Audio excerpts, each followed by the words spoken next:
Welcome to SicEm365 Radio, presented by IdealMRI.com. High-quality MRIs for $497 or less. IdealMRI.com. Johnson was coming after him, still chasing the quarterback, and forces him back inside. The ball out as he hit the ground. And the officials say the Bears have it. They drop out in coverage. Under pressure, Ellinger! It's Lynch. And James Lynch wraps him up. The 3 o'clock hour is sponsored by Waco Custom Marketplace. Meats, sweets, Texas treats, and a cut above the rest. 425 Lake Air Drive, Waco. On the fake, on the slant, it's Denzel Mims, and the Bears take the lead. Here's David Smoak, Paul Catalina, and Craig Smoak. Man, it seems like it's been already a few days, a few weeks since we debuted this show back on Monday of this week, just a couple of days ago. And, man, we're excited for the lineup again today, plus excited that we're on today. Craig Smoak, Paul Catalina. I'm David Smoak, SicEm365 Radio. And also, thank you. Man, every night I get to go home and I read an email or text or direct message or tweet from you about what you're hearing, what you like, and some of you also sending suggestions, and we appreciate that. Joe Wickline will join us, Baylor offensive line coach, here in just a minute. John Daniels, general manager of the Rangers. Kirk Wakefield, he works at Baylor. He's a professor in the S3 program on about fans and how they're handling right now and what they'll be like when things might, if they ever do, open up. Former Cowboys great Charlie Waters. By the way, tomorrow, former Cowboys great and future Hall of Famer Cliff Harris will join us. In a Baylor Overseas segment with Chris Lemley, who was once in Guatemala. We'll have that about every other week. And John Machota from The Athletic on the Cowboys and much more. Guys, we'll have Joe Wickline here momentarily. Craig, were you surprised that we got a tremendous amount of reaction from if you were quarantined and you had to watch just one Baylor game over and over and over again, were the ones that you thought pretty much the ones in the mix? Well, we were definitely outweighed. When you look at Paul and I think we settled on Texas as a rewatchable game. You said, what did you say? What was the game that you said? Actually, I don't think you said anything. I brought up 61-58 because, but really, you even said that. Is it just the fourth quarter? Right. To me, and in my opinion, I still think, honestly, that the game in 2011 that kind of woke everybody up is when they beat Texas, and RG3 brought that up. After they had beaten Oklahoma, they beat Texas. I believe it was. And, yeah, they beat Oklahoma, and then they beat Texas. I thought that was kind of a statement game that it wasn't that we're just here for a week or two on occasion. Well, we got a lot of responses. After the show was over with, got plenty of responses, and I've been holding on to those, and I've got those lined up. And at some point, if we got a little bit of free time, we can roll through that. But definitely wasn't the Texas game that most people picked. It was either the OU game or the TCU game, even though the TCU game was really about just the fourth quarter if you were a Baylor fan. But, yeah, those seem to be two of the more popular games that people would go back and watch in full, but we'll get to that a little bit later on. We will get to that later on, but we're now joined by Baylor offensive line coach Joe Wickline, who is someone that I bumped in on occasion when he was recruiting in East Texas back when I was there in television and radio. Joe Wickline, Paul Catalina, Craig Smoak. I'm David Smoak. Coach, how you been? Outstanding. Sikkim Bears. Yes. We're rolling, baby. Yeah, we're rolling. How much have you had to adjust along with everybody else just because of technology playing even a bigger role than ever before right now? It's never a dull moment with me. I tell you what, thank God for my young G8s. And they've helped me out a lot, and everything's on computer. I've kind of had to put my clipboard, my legal pad aside, and writing things up. It's gone well, though. It's gone well. You know, Robert Perez, our video technician, everything Coach Aranda has set up, it's been very organized, it's been very detailed and clear and concise. So things have gone really well. They've gone well. You have, as well, in your career, had an amazing amount of success. 5 All-Americans, 17 players you coached became NFL draft picks. 4 separate players have been Big 12 Offensive Lineman of the Year. You've been in this conference many times, originally the first time with Baylor, then Oklahoma State, then UT and West Virginia. It just kind of compiles. Is that something that you use when it comes to anyone who wants to become a part of the Baylor program? Is that something you bring up, or is that something that they already know? Well, I kind of think that, with social media, it's a different time nowadays, and they pretty much have an idea of this guy or that guy. I've obviously been blessed. I've been a part of some great programs and great staffs, and had the opportunity to be with some great players and coaches. So it's worked out for me well. But we'll talk about what we can do for them now. It's really about the future. It's about how can I help them. Here's what we've done in the past, but here's what's going on now that can put you in position to not only get a great degree, be successful in life, but also what can we do to make you a great football player, from the ground zero, the day you step in to the day you leave. Coach, the offensive line's been building here. When Coach Rule stepped in, they only had 6 of them and on scholarship, and then they grew and grew. They played pretty well last year based on the previous performance the year before, but they still had a little ways to go. Not to say that you have a bit of a mountain to climb, but with getting a group in and kind of learning a new system and kind of having no spring, how does that make it more of a challenge? Because the offensive line needs to learn how to dance together as 5 guys. They do, continuity and cohesion. Me knowing you knowing me, the left hand, the right hand, it all ties together. I've always been a guy that has been accused of, and we'll do that. We'll move right, left, guard, inside, outside to know the system, to be in position to play anywhere on the line. So we'll move guys around a lot, and they'll learn all the spots. So that's the continuity and cohesion is important and critical in chemistry. But ultimately, with what's going on now, it's obviously it is what it is. Everybody's facing the same thing, so it's all the same. I mean, basically, it's a tough situation for those out there, and we feel and our heart is out there for everybody. And but from a football standpoint, it's all even. I mean, no one's touching the field, so we can't break a huddle. And we're doing the best we can do with what we have, and it gets down to the culture. Coach Bell did a nice job last year with the line, and obviously Coach Rule built a nice culture at Baylor, and we're able to work with young men that understand what it takes. And so far, it's been a lot of fun. Been a lot of fun. Coach, how much did you know about what was already on campus when you made the decision to come to Baylor, and how have you gone about learning about the players that you will eventually get out there on the practice fields, hopefully sooner rather than later? How do you go about sort of organizing your group and what you're looking at right now since you don't have your eyes on them on the practice fields? Well, basically, I had a little bit of an advantage last year. I was able to travel to see my son's game. My son played at West Virginia last year for Coach Brown, and to finish out his career, and did a nice job. And so I went and watched him play all the games, and I watched Baylor and kept up with them. And what they've done is in the 3 years that they brought them a long way from having that many scholarships. But we still have some pieces of the puzzle to work on. We got some work to do, and the good news is that we got great kids, we got great players, great young men. And the other good news is they all understand how to work. They understand what it takes. They come in, they're ready to go. They're big-eyed. They ask great questions, and they're all tied in. So that's a gigantic start. So we just need to keep getting better at what we do, and whatever we can use, whether it's Zoom or whether it's mail out or whether it's discussions on the phone. We just keep getting better every day. Baylor offensive line coach Joe Wickline with us on SicEm365 Radio. Is the offensive line of all position groups the one that would need or needs spring drill and practices and reps more than anything else? Selfishly, I'm going to say so.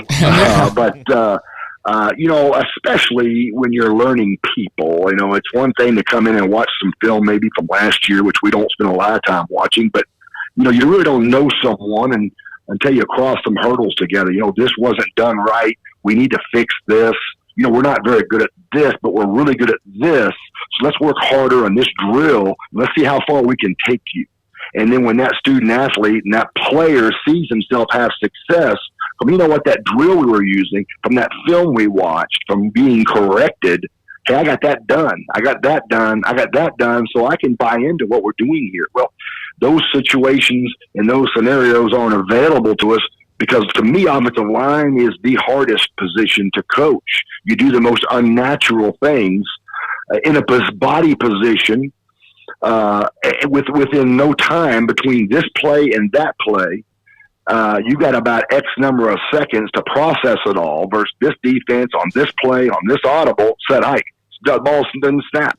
So they have to be extremely smart guys and fundamentally sound. We got mechanics, we got schematics, and then we have application to what we're looking at.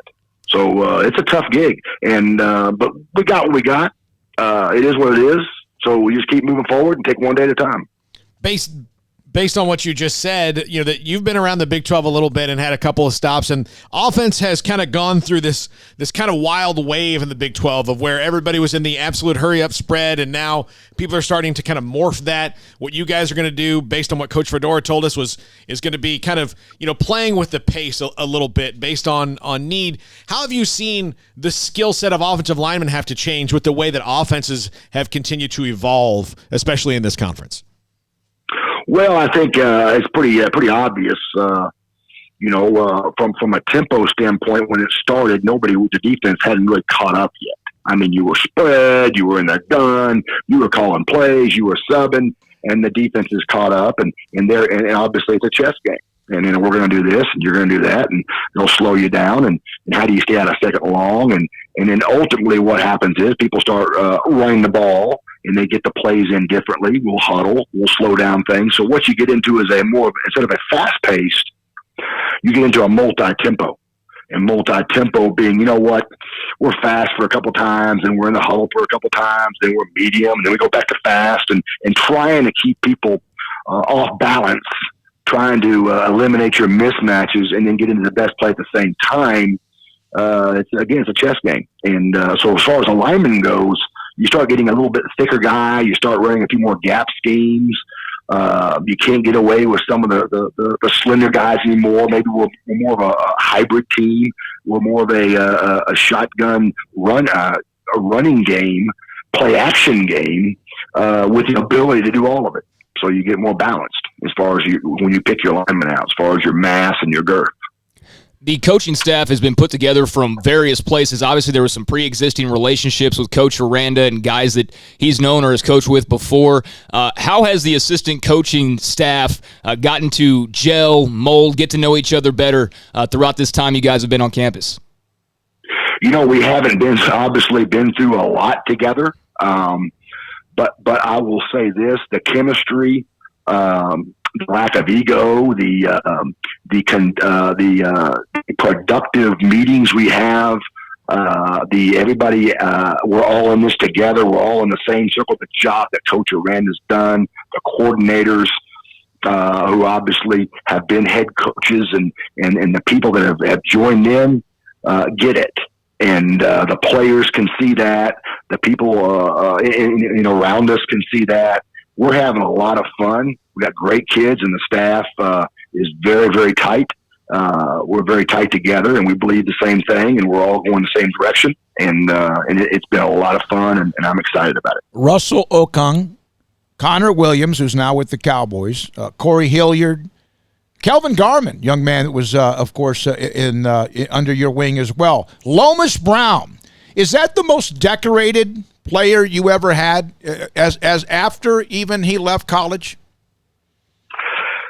I think obviously Lomas was an outstanding player. I was a young guy working for Coach Shanahan, but he was a special guy. I mean, he was a special guy, and I don't know how much higher you can get. Mm-hmm. But in college, I would say that Russell Okung was a guy, and Max Starks was a guy at Florida I coached, sure. And he was a great player. I know there was a bunch of good ones, but again, that's talent. Those guys were good players. They're good people. They're tough people. They're good players, and so I just was a part of their life and was glad to be a part of their life. How do you replace the alpha dog of the offensive line when it comes to leadership experience in Tecklenburg? Because that was kind of the man. He was the one. And Baylor's always had, every team has one. Is that something that just kind of morphs through even this bizarre offseason you have? Well, yeah, but I mean, again, whether I'm still I'm at the place for the 5th year or I'm here in the 5th month, you're going to have a plan to have, what we call get the 8 ready to go, get your 3rd guard, your 3rd tackle, and have a plan for 3 centers, which however that makes out, because no one guaranteed an injury. I mean, it is what it is. I mean, it's a tough game. So you got to move whether someone's here or not Now, as far as the leadership goes, that's another reason I didn't mention you miss spring, because you need those times. You need those long scrimmages. You need those bad days, when things aren't fun and it gets toward the end and you find out who's going to raise up and be a leader. But we'll have time for that. We'll get to that, and you really don't worry about who's gone. You congratulate them, you care about them, and you have a lot of joy for them. But you're really looking in front of you, and let's move forward. Let's go forward. Let's climb the mountain. We're all going to do it together. Let's get this thing done. Let's go forward. When you left here before, did you ever think you would come back to a place when you leave one? Did you ever think about that as a coach?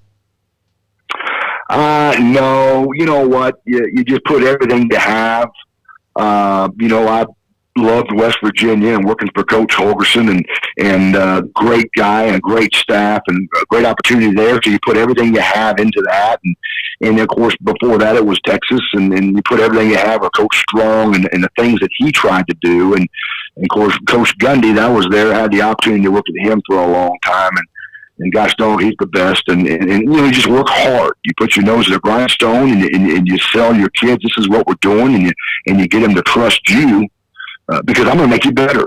We're all going to work together. We're all going to be better because of it. And you get a good bunch of players, and you take one game at a time, and 1 week at a time, and one spring at a time. This one's different, but we're all still together. We're all in this together, and things are getting better, and we're going to be better because of it. There's not much that's been lost from what they had on the offensive line a year ago, and then you brought new people in. And I know you can't actually get into any specifics, but how much does it help, whether it's offensive line or any position now, Coach Wickline, that there is what is inside the transfer portal? You know what? How much help? Obviously, if there's a glaring hole for whatever reason, whether it be an injury or for whatever reason at all, then obviously you have to look at that. How is this going to fit? Does he fit Baylor? Does he fit our scheme? Does he want to come here and graduate and get a degree? Will he be successful here? Will he help us meet our goals? What are our goals? Our goal is to win championships. Our goal is to win the Big 12. So, okay, can he meet that goal? Can he help us meet that goal? So there's a lot of variables that you go through when you do that, and in each position is specific. So, on what side of the ball you're at. So there's options out there, and there's guys that, if they meet those things, then heck yeah, you go after them, and it's your job, and you want to head here. We can help you. You can help us. Let's see if we can get a fit here. And hopefully you can find that guy. You have worn so many different colors in your career, whether it's jerseys or caps or whatever. T-shirts. How many do you still have, or do you get rid of them when you leave one place, or do you have kind of like a Joe Wickline closet Hall of Fame? Well, here's who I know has them. My dad. My dad's 93. He was in World War II, and that's my best friend. That's my guy. And he's down there in St. Pete. Every time I visit my dad, he's got something else on. And I'm not talking about just the last ones you mentioned. I'm talking about Middle Tennessee State, Delta State. I'm talking about teams that go way back, Ole Miss, And I said, well, Dad, where'd you get that at? And so my dad keeps me refreshed. I don't usually have a lot. I'm green, and I'm a Baylor Bear. And so what I got is Baylor Bear in my closet. Joe, thanks for your time, Coach. Appreciate it. We appreciate you. We'll see you whenever that might be. We'll see you soon, we hope. We appreciate y'all and what y'all do for us, and SicEm. All right, that's Joe Wickline, Baylor offensive line coach, 37 years in the business. You heard some of the stats what he's had along the way. When we come back, Rangers general manager John Daniels on SicEm365 Radio. At Ideal MRI, we feel blessed to be a part of the Waco community. We're a small family business right here in Central Texas. Our goal is to bring down the cost of healthcare while maintaining high quality. In today's world, the cost of healthcare has never been more important, and unfortunately, significant illnesses and injuries still occur. That's why Ideal MRI is open and here to serve you through the difficult time. We offer premium MRIs just like a hospital with state-of-the-art technology and specialists, but you'll pay less, sometimes thousands thousands of dollars less, whether you're using insurance or not. At Ideal MRI, we accept most insurance and there are no hidden costs. We even offer financing. Everything's included in the price, and more importantly, you'll not get a bill in the mail later on. So if you need an MRI, ask your doctor about Ideal MRI. You can schedule an appointment safely from home, online in minutes at idealmri.com, or give us a call, 833-IDEAL-MRI. And please remember to follow CDC guidelines and practice social distancing. Stay home, except for the essentials, and be safe, and together we'll get through this at idealmri.com. It takes time to reach goals. It's a truth that applies to more than sports. It goes for your financial goals as well. You work hard for your money, and you deserve an investment strategy that lines up with your game plan. And Tom Albers, your Edward Jones financial advisor, can help. If your financial investments aren't putting forth the effort you desire, stop by today for a financial review. Tom Albers, 4301 Lakeshore Drive, 254-776-7605. Edward Jones, member SIPC.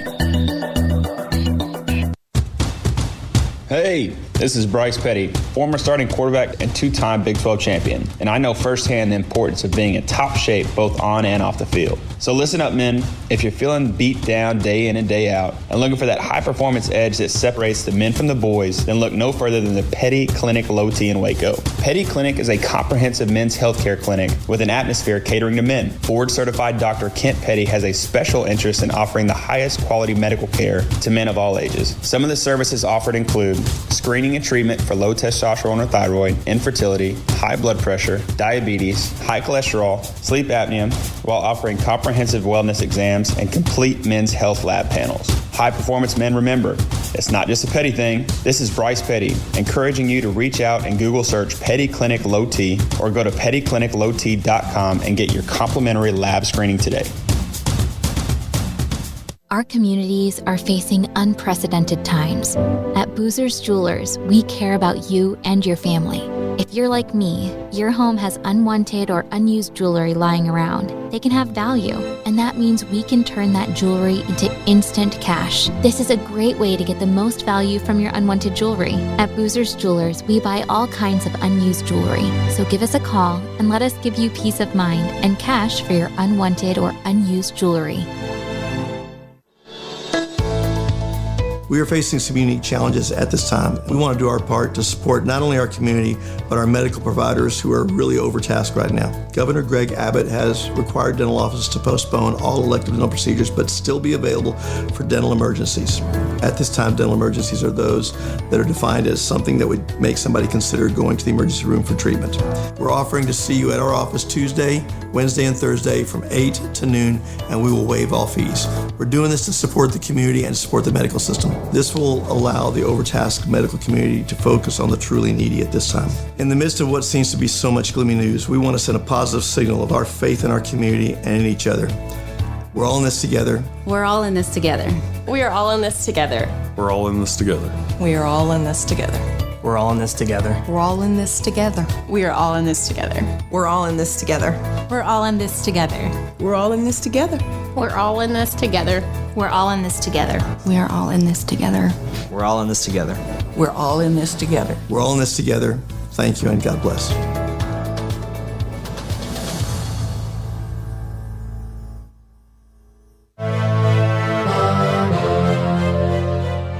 Here we go. This 3 o'clock hour continues thanks to Baylor offensive line coach Joe Wickline. We're now joined by Rangers general manager John Daniels on SicEm365 Radio with Paul Catalina, Craig Smoak, and I'm David Smoak. John, great to have you on. 10 years ago when I launched the radio show in Waco, you were on our first show, and this is our first week. We appreciate your time. Is this kind of a, I know everything that we have to worry about around the country and the world is in focus, but how frustrating or difficult is this time for you as a general manager? Well, I mean, a little bit of a loaded question, right? So just because it's like the weight of the topic that we're all dealing with is so enormous. And, you know, I mean, I've got family and friends in the New York area, which is hit a lot worse than where we are right now. And you've got people that are, you know, worried about their jobs and local economies. So there's a lot of things going on. I mean, my primary concern right now is just kind of making sure our people are taken care of, our players, our staff, our people we got spread out around the country and in some cases the world. So that's probably the thing weighing on me the heaviest. I think we've done a pretty good job of staying connected. We're trying to get out ahead of things and generate content, and some of our departments are really able to put a lot of real good programs and things together that'll help us once we get back out and start playing. But even more than the content, it's just the priority of making sure our people feel connected, right? Everybody's sitting at home. Some, like myself, are actually enjoying their time with their families, but we got other people sitting in apartments by themselves. That part is pretty challenging, and I think we all feel a responsibility to make sure they feel connected as well. John, are you able to do any roster building at all right now, or any of that because of the data you had in a couple weeks of spring training, or do you still need more time to figure that out? No, not a whole lot. I mean, listen, I think we were down to just a handful of decisions, a couple spots in the bullpen, a couple spots on the bench. There weren't too many real major decisions we had in camp on the big league club.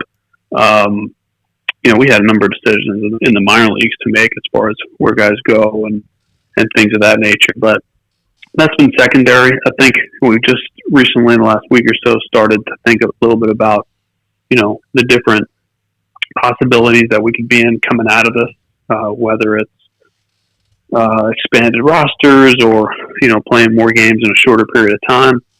Again, all very speculative on our part, but just trying to play through some of those kind of scenarios and think through, what type of roster setup would make sense for each of them. There's been a lot of talk this week, various reports on what Major League Baseball could do, how it could be done with a regular season getting underway. But what is the conversation like with you and perhaps other front office people, other general managers around the league? Is that a regular conversation you're having on a daily basis with guys around the league? Is it just kind of touch and go? Like what's the talk like with the GMs around Major League Baseball right now? Yeah, I think a lot of the conversation right now is just, and really was for the first couple weeks. We were just trading notes on, on how we are handling a lot of the same issues. And I was actually on a conference call with some, GMs and heads of organizations from other sports as well yesterday, and whether it's NBA or NHL or European soccer or whatever the case is, NHL, like we're all dealing with the same things, right? Which is, and they both stem from how much unknown there is right now, and it's how do you keep your players and somewhat ready, because we don't know how soon we might be playing. You can speculate, but you don't truly know. And then secondarily, how do you keep your staff engaged and morale up and make sure that people have what they need? And I think almost everything we're dealing with falls into one of those two buckets. And the same thing with my counterparts here with baseball. I've had a number of conversations with them, talked to the league. They're kind of reaching out and gathering opinions on a variety of operational issues, depending upon what the circumstances are, when we're able to come out of it. Is there any question that the position group that is affected the most would be pitchers, or am I missing the boat there?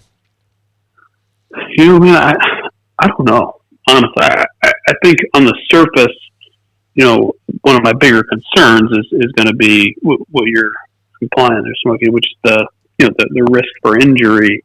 You got guys built up, then you slow them down, then you build them back up again, and that start and stop, especially for young pitchers, concerns me. I think the veteran guys, they kind of know their bodies, they know how to kind of keep the engine idling, so to speak.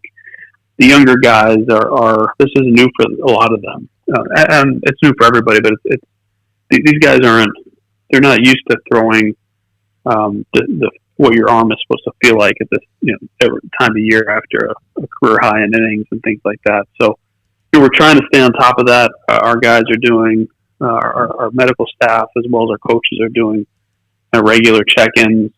Some guys have been more responsive than others. Some guys are more engaged than others. Some guys have better setups than others, right? We have guys that have mounds in their backyard and a neighbor that can catch them, and we have other guys that are in an apartment in New York City and they can't do much of anything. So we just got to be flexible with that. You guys had a rotation this year going in that was really kind of amazingly set already when you were going into spring training. I know you got to see something out of guys, but how confident did you feel in that, especially to give you a pretty good start with the top 4 guys, especially that you had? Yeah, I mean, everybody showed well. I think obviously Mikey and Lance Lynn coming off their years last year. Kind of felt good about them, and then they both appeared like they didn't miss a beat. Kluber and Gibson, we were both able to acquire, in our minds, maybe a little bit depressed value because they had some issues. Kluber had a broken arm, missed most of the season. Gibson had the ulcerative colitis in the second half, and then it really limited him. And both guys showed really, really well and looked like they were on their way to being fully recovered from those issues. So encouraged there. And Jordan Lyles, the guy, he was a first round pick. He's always had a ton of talent. Seemed to have figured some things out a little bit last year. And so we're excited about that group. We were excited about them to start a couple weeks ago, and whenever we get the green light, we'll still be excited about them. Is there anything positive, John, about the delay? Man, again, this is more on a personal level, but I have never spent this much time with my family at home. Mm-hmm. Never had this opportunity, and I don't like the circumstances. I absolutely love the ability to have dinner with them every night, to be around, to be engaged, to have time for each other. So that part for me is a major win. I imagine I'm not alone in that. Mm-hmm.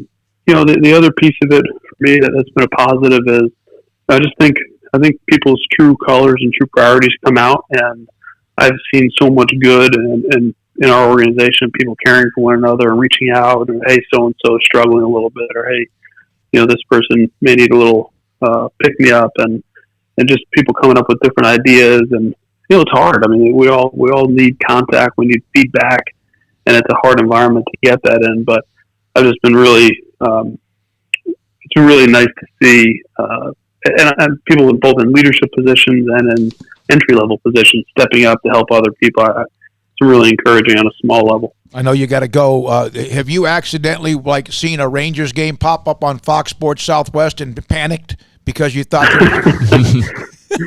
wake up in a cold sweat? Yeah. Can't wait till the real one's back on again. Thank you, John. Appreciate it, JD. Have a great day. All right, you guys take care. Yeah, be safe. That's Rangers General Manager John Daniels with us on SicEm365 Radio. Paul, Catalina, and Craig Smoak. I saw a picture. Tiger Woods was going to have the champions dinner. The defending champion has the dinner with all the other former Masters champions, and there's a picture with he and his 2 children and his I think it's his girlfriend. And in the background, you see this gorgeous, beautiful, unbelievable landscaping. And then in the background, you see there are holes, like a par 3 or he has that in his backyard. And you think, I guess, a major league pitcher might, if they, the money they make, maybe they have their own little ability to go throw on the mound, even if it's not 60 feet 6 inches. Oh, I bet you I bet you most of them have 60 feet 6 inches within reach of their home. Yeah, I bet Tiger's got a pretty good little setup golf wise too. He's got that big inlet that comes in from the bay too. Yeah, off the coast of Florida. And he's had quite the comeback, and that's something else. Another year of Tiger Woods, or just golfers in general, that we're missing out on, just like everything else right now. But he does seem like a guy who is much happier these days than he was for a long stretch there, and. As a Tiger Woods fan, as a lot of other people are, it's good to see that, because there was, a time just a couple years ago where you just thought it was over, and there was no chance there was going to be any big victories again, and he proved those people wrong and proved me wrong, a lot of people wrong, so it was good to see that. Best news on Tiger Woods is that this means that he won't wrench his back.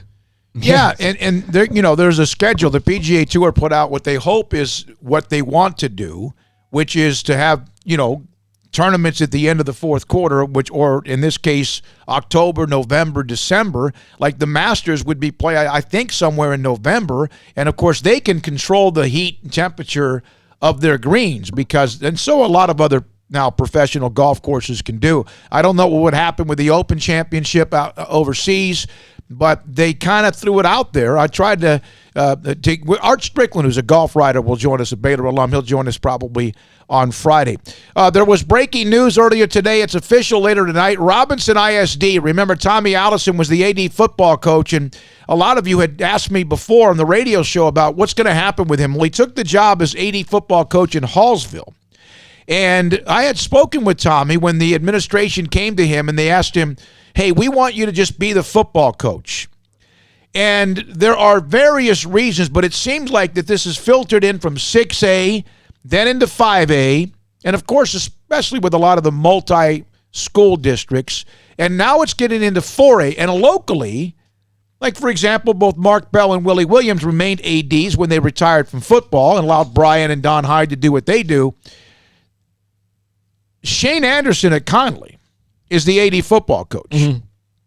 I believe Ray Biles is now 3A, but would have been.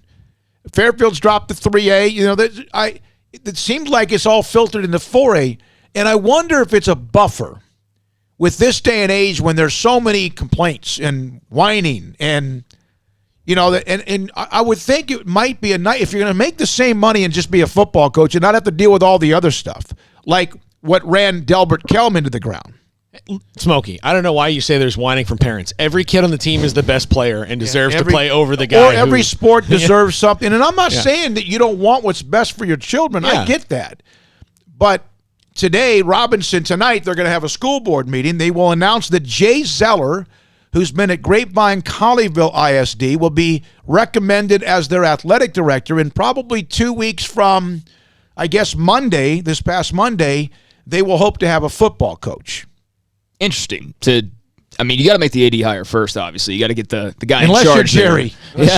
Unless you're Jerry. But, yeah, that is interesting, and I think probably some people saw that and initially thought, that's the football coach. Yeah. No, it's the athletic director. I'm looking forward to when a high school hires a defensive or offensive coordinator before they hire the head coach. This is the guy calling plays. And now here's Zeller's background. He was on a staff at Jacksonville in East Texas. He was an assistant coach there, but he's been a soccer coach and other sports coach, so he's not a football background.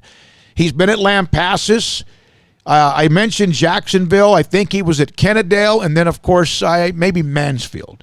So that's kind of unique, a 4A school, not unique anymore, a 4A school that's going to have just an AD. And I had a coach tell me today, not Tommy Allison, he's in Hallsville, he's working on that they feel like having an AD now for the 4A school districts is just another buffer before the superintendent has to get involved. Yeah, it's probably true. Because, again, people will complain, and there's so many different issues and this and that and the other thing. And if I'm a coach, I just want to coach football. Yeah, that's all I would want to worry about. I know some have grander plans to eventually move into administration, and so you take the AD job and you kind of get your feet wet doing that and that experience, but I can see where it would be appealing to just coach football. You may not be making as much money at certain places as doing the dual role, but it'll be interesting to see who Robinson hires, so let me ask you this. The teams they play year in and year out. You know what Tommy Allison did with that program, had some great seasons, it kind of up and down, but how appealing, how good of a job is Robinson High right now? Oh, it's a nice school district. Mm-hmm. It's a nice school district, and they finally got a chance, and I haven't been in it, but I've driven by it once or twice. They kind of renovated the press box. Remember, they were kind of behind the scenes there, a little bit behind the curve, but it's a nice place. I know this, that there may be a former Central Texas coach who's not just looking at it, is very interested. And then also there's a couple of coaches in that 2A, 3A level that have been in state championship-like situations that I think will be on Jay Zeller's radar. Oh, good. And I'll say this about they're going to get a good football. Oh, yeah. I'll say this about Robinson. And I think if they take what the Lorena tact is, because they're kind of similar in that you're not going to have a huge, you're going to have years where your numbers are down just because the people who live in Robinson don't have 18-year-old sons. Mm-hmm. They don't have them. So you're going to have years where you have 19 seniors on a 30-kid team, and then you're going to have years where you have 8 seniors on a 35-kid team or whatever it is. And so you have to deal with that and roll with that as a 4A team. But if you hire somebody who can from top to bottom, keep the same system for a long time, then Robinson can be consistent. And I think that's what Tommy Allison was trying to do there. And he had done, but he has to do with the yo-yo. It's not like Mart where you just kind of turn around and like, oh, look, there's another guy who's better than everybody else in 1A or 2A. And speaking of that, I mentioned this on Monday. Sunday night, I sent out an email. It might have been even Monday. I sent out an email to about 95 high school football coaches in Central Texas. And I was blown away by how many responded to sending us back some imaging for this show. I have a lot of work to do. I was blown away by it, and I was very happy about it. Then I thought, oh, my gosh, and Kevin Hoffman was one among others as well. Kwame Cavill, this is funny. Kwame's a UT guy at Waco High, loves our show. Kwame sent me a text. He went, I think this is what you needed, but, man, it was hard for me to say SicEm. Yeah. I can imagine. I can imagine where so that would be difficult. He said SicEm365, and at the end he goes, "Go Lions!" How many times do you think he had to do it? Oh, because if I was on GoGators.com or like had to do a liner, I'd be like, "Hey, I'm happy to support my friends." And I'm sorry. Kirk Wakefield is a professor at Baylor, and he and Daryl Lanus, right, Paul? Daryl Lanus in the S3 program. Got a website, teamsportsmarketing.com. This is Kirk Wakefield. He's going to join us in the next segment. The top 5 things you need to know about football fans right now. And we're going to dive into what he says about what they're thinking, what you're thinking. Research that he has done on, will sports fans who are begging for sports to come back be the ones that maybe are the smartest and most patient through this because they want it to come back quickly. Right. And we'll have him on, Kirk Wakefield, and then Cowboys great Charlie Waters. Tomorrow, Cliff Harris. Friday, the Moose, Daryl Johnson. Daryl Johnston will join us. Those are the next 3 days with some Cowboys greats and legends, plus much Baylor, much high school football, and much more. This is SicEm365 Radio. At Ideal MRI, we feel blessed to be a part of the Waco community, small family business right here in the middle of Central Texas. The goal is to bring down the cost of health care while maintaining high quality. In today's world, the cost of health care has never been more important. Unfortunately, significant illnesses and injuries are still occurring. That's why Ideal MRI is open and here to serve you through the difficult time. They offer premium MRIs just like a hospital with state-of-the-art technology and specialists. But you'll pay less, sometimes thousands of dollars less, whether you're using insurance or not. At Ideal MRI and Dr. Rob Maxey and his great staff, they accept most insurance and there are no hidden costs. An example, you're not going to get some bill in the mail later on. So if you need an MRI, if you feel like there's something that a doctor has said is a problem, and you could ask your doctor about Ideal MRI because many doctors are sending their patients to them on a daily basis. You can schedule an appointment. You can do that safely from home. You can go online at idealmri.com or give them a call at 833-IDEAL-MRI. That's 833-IDEAL-MRI. Remember to follow CDC guidelines and practice social distancing. Stay home except for essentials and be safe. Together, we'll get through this at idealmri.com. Fits all. That may be all right for an adjustable belt or cheap sunglasses, but when it comes to your financial needs, no one wants a one-size-fits-all strategy. Ben Erlinson, your Edward Jones financial advisor, knows that his most important goals are yours. That's why he takes the time to understand your needs, knowing you. That's how Edward Jones makes sense of investing. Ben Erlinson, 100 North 6th Street in Waco, 254-759-8533. Edward Jones, member SIPC. Ideal MRI is a small family business right here in Central Texas. We are open to support our community through this crisis. When you need an MRI, ask your doctor for an Ideal MRI. Visit us at idealmri.com or call us at 833-IDEAL-MRI. I hate my job, but I don't mind getting up in the morning. I dread each day, but I can't wait to get out of bed. You ask me why, and what I'll say to you is true. Well, you can get breakfast tacos at Rudy's Barbecue. Scrambled eggs and brisket, they ain't fooling around. Salsa Drap, son, they're the best in town. Barbecue for breakfast, yes, it's true. Put a smile on your morning at Rudy's Barbecue. Next in line. Waco, Texas, our city of remarkable growth and opportunity with an even brighter future ahead. What makes it all work is our people living, working, and growing together. And we're proud to be from here, helping and serving the community we call home. We are the First National Bank of Central Texas, taking great pride in being locally owned and operated. Come see us at any of our 5 convenient locations. That's the First National Bank of Central Texas, member FDIC, and equal housing lender. Riverbend Liquor and Wine has their easy-to-access drive-thru open and convenient and clean in-store location on the corner of Lakeshore Drive and North 19th Street in Waco. Riverbend Liquor has the best and most extensive variety of craft beer selections in Waco, with Crown Royal Peach in stock right now and Balcones Whiskey, including single malt, pot still, baby blue, French oak, rye, and brimstone. Riverbend Liquor and Wine, family-owned and operated, and a hidden gem in Waco on Lakeshore Drive and 19th Street. And find out more on Facebook and Instagram.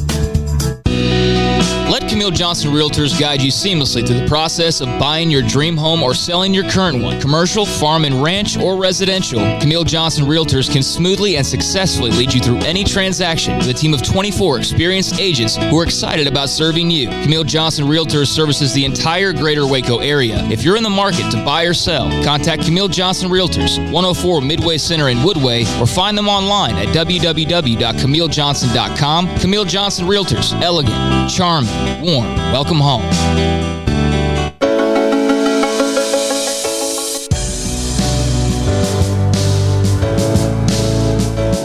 If you're a sports fan, and I've made this clear that I even before things really started shutting down, that I was watching less television. But now I have not had my television on in what I've built an office, which would have been like a kitchen, I guess a dining room area.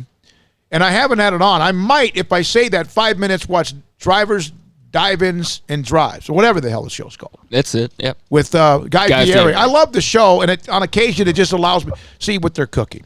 And then I'll try to cook it and I'll ruin it. But sports fans are just, not just sports fans, human beings just want to get back to normal, and we may not know what that is for a while. Kirk Wakefield, he's a professor at Baylor, the S3 program, and has been writing some stories, and including in Forbes magazine, or Forbes.com, about fans and what they're doing and how they're affected by this, and if they're more loyal to getting back by being safer. Kirk joins us now. Paul Catalina, Craig Smoak. I'm David Smoak on SicEm365. Kirk, are sports fans in general, especially the ones who are most passionate, are they actually trying to abide by this as much as possible because they know if they do, then everything flattens out, and that means football or sports again? Yeah, so good afternoon. Yeah, I heard somebody say on some broadcast the other night that all you have to do is tell Southerners if they want their football in the fall, then they just best stay home, and so they'll all obey. We're close enough, so I think we're in the South. We can count that. Yeah, we did a couple of different national surveys, and we found that fans, by and large, are doing the social distancing pretty well, about 3/4 of them, which I think is pretty close to what national averages are. Pretty good on the hand washing, maybe having a little trouble self-quarantining, I would say. But what we found is the more passionate fans are more likely, and if they had season tickets, I found in one of the studies, they're more likely to be following those guidelines. When you say struggling with quarantining a little bit, what do you mean? What are some of the things that people are struggling to do? Well, I just noticed that in the last study we did, 62% on this measure that we did said they were doing fine on self-quarantining, like they're taking it very seriously, but that leaves about 38% that aren't so seriously. So if I ask you how you're doing on a 1 to 10 scale and you go, yeah, I'm doing pretty well, I'm about an 8, it probably means you're about a 6, right? Whatever. If you're not a 10, you're probably not taking it all that seriously. I'm just saying that it sounds like since that's significantly lower than the other two on hand washing and social distancing, I have a little tougher time on that. But again, the more passionate fans, the ones that see the tickets, those numbers go up a little bit. Kirk, one of the things that you mentioned in the piece for Forbes, you were talking about just the differences that we may encounter now in going to stadiums. And, with so much awareness about touching things and touching each other and things like that. I mean, you brought up, are we going to have automated concessions? I mean, the possibilities are endless, obviously. Just how different of a world for the average fan walking into a stadium do you think it could potentially be? And how much conversation is there about what a change there could be with stadium life moving forward? Yeah, I think that article that we released yesterday is kind of taken off. A lot of people are talking about it because it's so interesting, right? Mm-hmm. So you can maybe stand living or staying at home, like you heard John earlier saying, spend a lot more time at home. That's good. Also, you're spending a lot more time at home.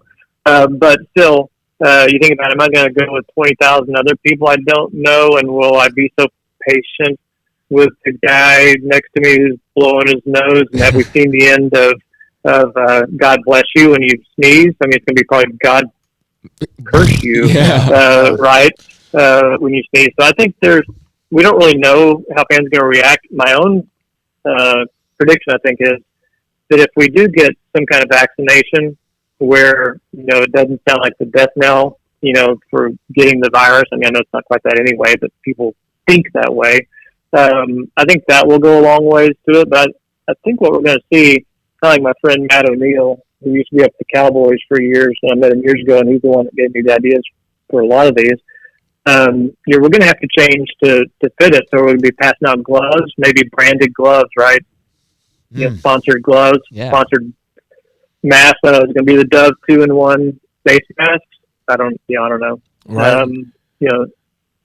So they'll have. So I think we'll see a lot more of that. So they'll have like the LSU logo and the colors on their masks. Is that like something like that? Yeah, that's what I'm picturing. Yeah. Now, you can't pick them up at the stadium. You need them before you get there, so you'll have to find a way to distribute them.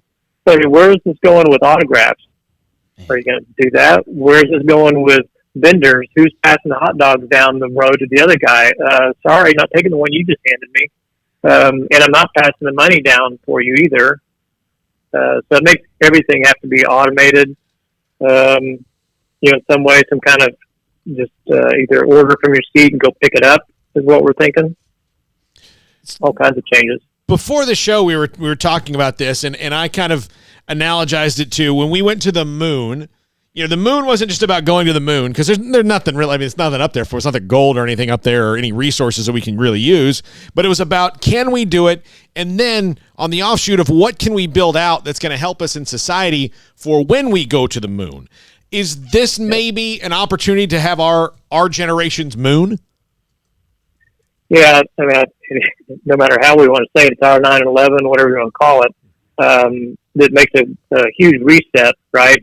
Something we were talking about online on Twitter, that I just keep thinking this is a huge reset for sports and a lot of things where you go, we didn't have to give that kind of service before. We probably should have gone to no physical tickets. We still have laggards out there with physical tickets. Now, forget physical tickets, right? No one's going to, that's one thing. You can't say, here, let me see where your ticket is, and take the ticket from the customer and then hand it back. I mean, you could, right? But the question is that the best practice? So I think what that means is, checking in at the gate. I would look for a lot more automated, probably facial recognition. And we already have that. Some of your fans, I'm sure, have been up to FC Dallas, has at the museum. They've got facial recognition to come in. They have this in other countries a lot more prevalent than we do. But I expect to see that. Kind of like you have at the Amazon Go stores. I'm not done it, but you can walk in, grab your stuff, and go. Kirk Wakefield is our guest professor at Baylor, and again, the S3 program, and looking at data of how fans are reacting and what they're waiting on. He's with us on SicEm365 Radio. I had a question, Kirk, about just your students and your former students. I mean, you've obviously got a lot of graduates that are working in pro sports front offices or behind the scenes, working with other companies that then work with pro sports franchises and colleges. What has been kind of your takeaway from your students, former students, and the world they're living in right now? Because, for example, if you work in a ticket sales office or you work in something along those lines, there's not really much of anything going on right now. So just what's kind of been the feeling for your area of sports and those in it and how they're dealing with what we're going through right now. Yeah, it's kind of tough all over. I don't know if anybody's feeling a lot of sympathy for those that are in sports, except for sports fans. But yeah, a lot of our alums have been put on furlough like halftime, until things are fixed. I mean, if you're relying on tickets being transacted, we have an alum that works for somebody whose total business is tickets, the ticket consolidator. Somebody that's reselling tickets. Well, if they aren't selling tickets the first time, they aren't selling them on StubHub either, right? Mm-hmm. So all those industries and those that rely on it are hurting. I think what I hear from most of them is that, and you can see some of this on LinkedIn, they're really retooling to improve their skills. I think the real plus here is that salespeople of all kinds, right? I'm sure everybody's listening, anybody's in sales, you're having to develop relationships, it sounds wrong, but you're spending more time building relationships because you can't be asking for money if they don't have it, right? Mm-hmm. But that actually was I'll flip it a little bit. That's one of the things we're talking about with Baylor Athletics and just athletics in general. Y'all probably know this, but now is when we usually announce all of our, season tickets, coming out and single game sales for fall for college football. But do we feel uncomfortable asking people for money? I think the answer I got from one of the surveys was, and I think of it this way, I mean, sports fans, one of the things they're most passionate about, right, is sports. I mean, all of us here, you're passionate about Baylor sports. And so if you don't give me something to hope for, like the chance to go to Baylor sports, I mean, what a sad life it is. So I think we would actually appreciate some offers, at least opportunities. Let me throw in this.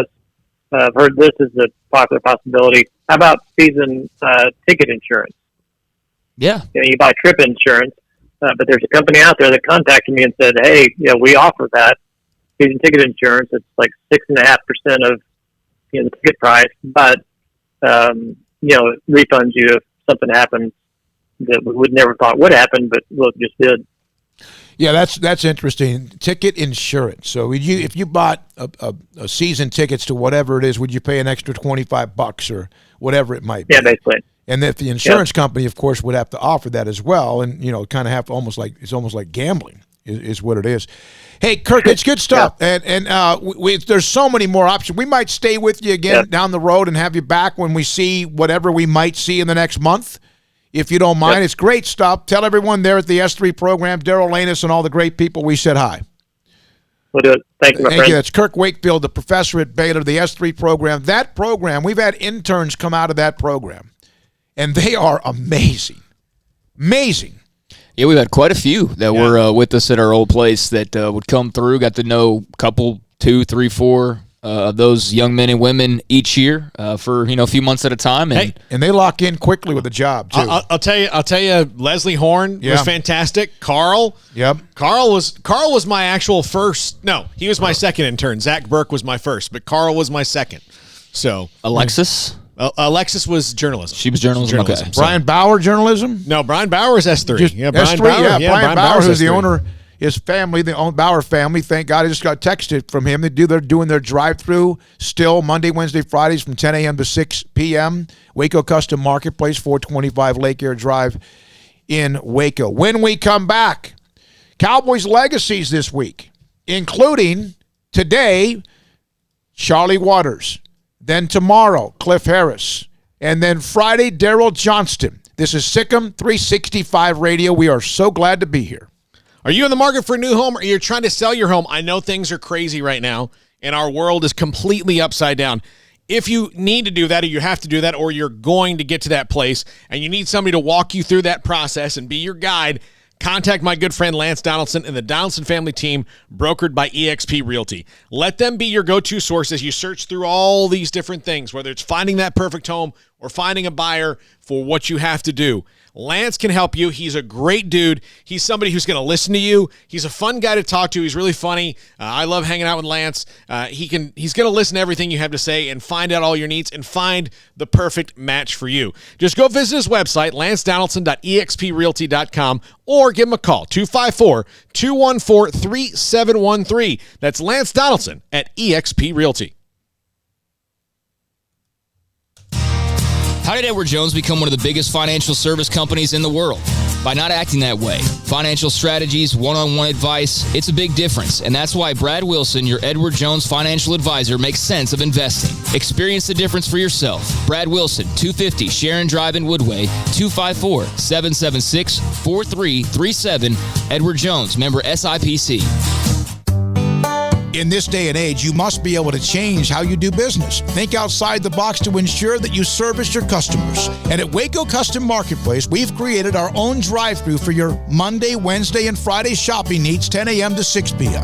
So you can still order and enjoy from our great butcher shop and bakery, including 2 pounds of 8-ounce salmon fillets for $24.05, 2 pounds of 4-ounce catfish fillets for $4.90, sliced ham or turkey, American cheese and smoked sausage, fresh chicken breast, 3.5-pound whole chickens, sliced bacon, boneless pork chops, 80-20 ground beef, 4 pieces of sirloin steak or 4 pieces of ribeye steak from $19 to $35. Marinated beef or chicken fajita meat plus a loaf of bread. Fresh carrots in Idaho or red beef potatoes or white onions. Pinto beans and white rice, flour tortillas. So the great product, customer service, and tradition continues at Waco Custom Marketplace with a drive-thru only Monday, Wednesday, Friday, 10 a.m. to 6 p.m. Waco Custom Marketplace, 425 Lake Air Drive in Waco. This is Waco, and this is Boozer's Jewelers. When locals want luxurious jewelry and at a competitive price, they come here. This is Brad Boozer. He's the owner of Boozer's Jewelers. Boozer's is the premier wedding ring store. They specialize in loose diamonds and wedding rings. At Boozer's, they have 7 jewelry counters dedicated to wedding rings and diamonds only. They also specialize in heirloom jewelry, custom jewelry, watches, and much, much more. So what are you waiting for? Stop on in today and discover why the locals trust Boozer's for their jewelry.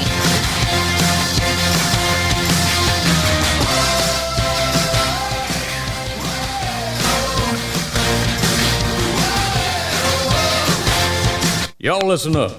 Let me tell you something about group meals from Rudy's Barbecue. It's got all you need for all the folks you gotta feed. Smoked meat, sides, and more. There's everything down to the tablecloth, just like the one that you see at the store. At a bridal shower, it's better than flowers. And a long distance meeting, it'll pass the hours. It'll feed all the cousins at a family function. It's better than potluck at a church luncheon. Next time you need to feed 10 or more, call and order a Rudy's group meal. Next in line.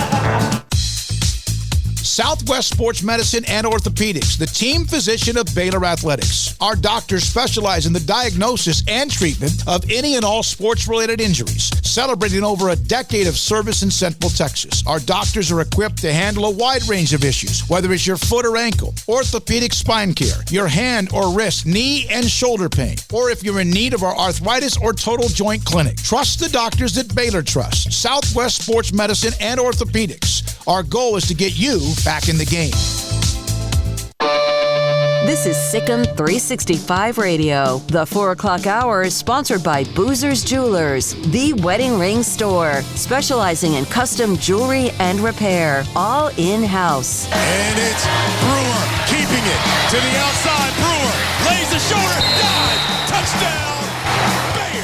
SicEm365 Radio is presented by IdealMRI.com. Your health is important, so is your budget. Here's David Smoak, Paul Catalina, and Craig Smoak. Here we go, this 4 o'clock hour, and we are right off the top. As we go through some Cowboys legacy, I said tomorrow we, again, Cliff Harris, Friday, Daryl Johnston, and right now, Cowboys great Charlie Waters joins us, Paul Catalina, Craig Smoak, and I'm David Smoak. And Charlie, we're thrilled to have you on the show. We appreciate your time. What is something that sticks in your mind the most? The championships you won or the ones that got away? Well, the nature of a professional athlete is one that you always, especially the defensive guy, you think about the ones you miss, you know. But it bugs you. It bothers you to no end that you might have done something else to change the outcome. But also, I do respect games that I've won, though. I think of those occasionally, but to be honest with you, you're haunted by, like, running into an official on a trap play that I had Franco Harris dead to right, and they got a touchdown out of it. Jackie Smith dropping a pass in the end zone. See that? That's vivid. You remember that. Of course, I can't do anything about that. But in the first Super Bowl I played in, we had the game, and they got a turnover right at the very end, and they converted a field goal and we lost. So every little thing makes you more conscientious about doing the stuff the right way the next time you get there. That's how you're haunted with it. So, when you came in, you replaced Cornell Green. Were you ever intimidated to replace people when you were on the Cowboys, or was it just you didn't have to think about it, you just kind of had to go? I was groomed. I ended up playing two other positions before I took Cornell Green's place. But I had an ultimate amount of respect for him. We locked right next door to each other, and I loved him as a person, and I had a lot of respect for him. But I played free safety for 2 years, and then I played corner for 3 years before I finally got a chance to play strong safety, and that was the position that I was grooming for. And because I got to play the other two positions, I understood exactly what all the techniques were and how, you know, the problems you can get in, and it really helped me as far as how I could help other players. And I controlled the defense as far as what was being called, because Landry had a lot of a lot of little tricks and stuff with his defenses, and you had to know an awful lot about offense to run the defensive team. He used to say, the more you know about offense, the better defensive player you were. So, but yeah, Cornell never intimidated me. It wasn't that kind of situation. But I did have to wait 5 years before I got to play strong safety. Charlie, as you well know, I'm sure there's still a large portion of the Cowboys fan base that is still mad about the end of the Landry era. Is it kind of amazing to you, or how often do people still chime in and talk about Coach Landry to you and just their love for him? I got a picture of Coach Landry the other day, found in my archives, and I made 4 copies of it and sent one to Leroy, Jordan, Roger Staubach, and Cliff Harris. It was Coach Landry just standing on the sidelines with his coat and tie, and a hat, and everybody just around him like little puppy dogs, and he was really, really special. It was a great time. We all knew it was a special time when we had him, when he was with us. I just wish that he would have not handled both sides of the ball. I don't know if you noticed or not, but he handled both sides of the ball as far as making the game plans. And I wanted him to concentrate completely on defense and let Dan Reeves run the offense or something, because Coach Landry was a wizard. I mean, he was brilliant, and very stoic. And so I hold him in high regard. I know that the fans, there was no easy way out to get him gone, and if Mr. Jones needed to get him gone, and he had to get him gone. So that's part of the deal when he bought the team. So the latest, more power to him. Yeah, the flex defense with what you guys ran, what made it so special? Well, the goofiest thing about it was that you had 2 defensive linemen sitting, in a 4-point stance about 2 yards off the ball. 2 out of the 4 linemen were 2 yards, not crowding the line of scrimmage. It was built defeat and run, the Green Bay Packer and run, pulling guards. And the concept was that the linemen that were in the flex position, which is 2 yards off the ball, Randy White, can you imagine this? He has to read what the linemen are doing before he made his move, instead of just automatically pass rushing. Now, we used to play a pass rush when it was obvious passing down, but the flex defense was complicated as everything. And if you don't do it exactly the way the leader wanted you to do it, you weren't going to play. And he encouraged you to do it on your own. So he said, if you ever do something on your own, it better work out for you. I mean, it better be the best thing, and you better make the play, because you have to do the way the defense is. Everybody understood that, and it was just the way it was. And he was a genius on offense. And the reason why he could come up with those offensive formations, and he was the first one to use a back out of the backfield as a wide receiver. And he knew that was a difficult situation for defensive backs or linebackers to be able to cover, like a Preston Pearson coming out of the backfield. So he just was, you just never questioned him, and loved him. I loved him to death. Other great coaches, in their coaching tree, people have been able to kind of almost exactly copy what they did, but particularly the flex defense, people could take concepts from it, but no one could ever call it like him. How strange is that it was just in his mind that it worked that way? There was only one other coach that used the flex defense when he became a head coach, and it was one of Coach Landry's assistants, Dick Nolan, was in charge of the defensive team in the late 60s. And he learned the flex defense. And when he became the head coach of the San Francisco 49ers, he introduced them to play the flex defense. Now, I don't think it was quite as complicated, but they did have a guy sitting in a frog stance, like 2 to 3 yards off the ball. And Dick Nolan was the only person to ever use it, and I don't think he won a championship with it, but he did have great success. As a matter of fact, Dick Nolan is the dad of Mike Nolan, who is now the new defensive coordinator with the Cowboys. And so Mike's from a great pedigree with Dick Nolan and his history here with Tom Landry. So, and Dick Nolan's not good. Mike Nolan's not going to be playing the flex defense. I'll tell you that for sure. Nope. He gets after it. Yeah, he gets after it. He's quite the coach. I know. I love Mike. I worked with Mike for 7 years. He's really a special coach.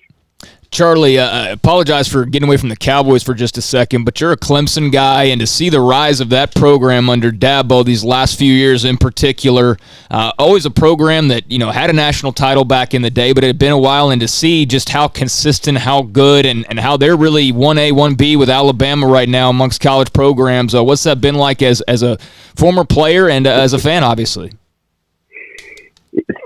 It's so rewarding. It's so much fun. Matter of fact, I got inducted to the South Carolina Football Hall of Fame.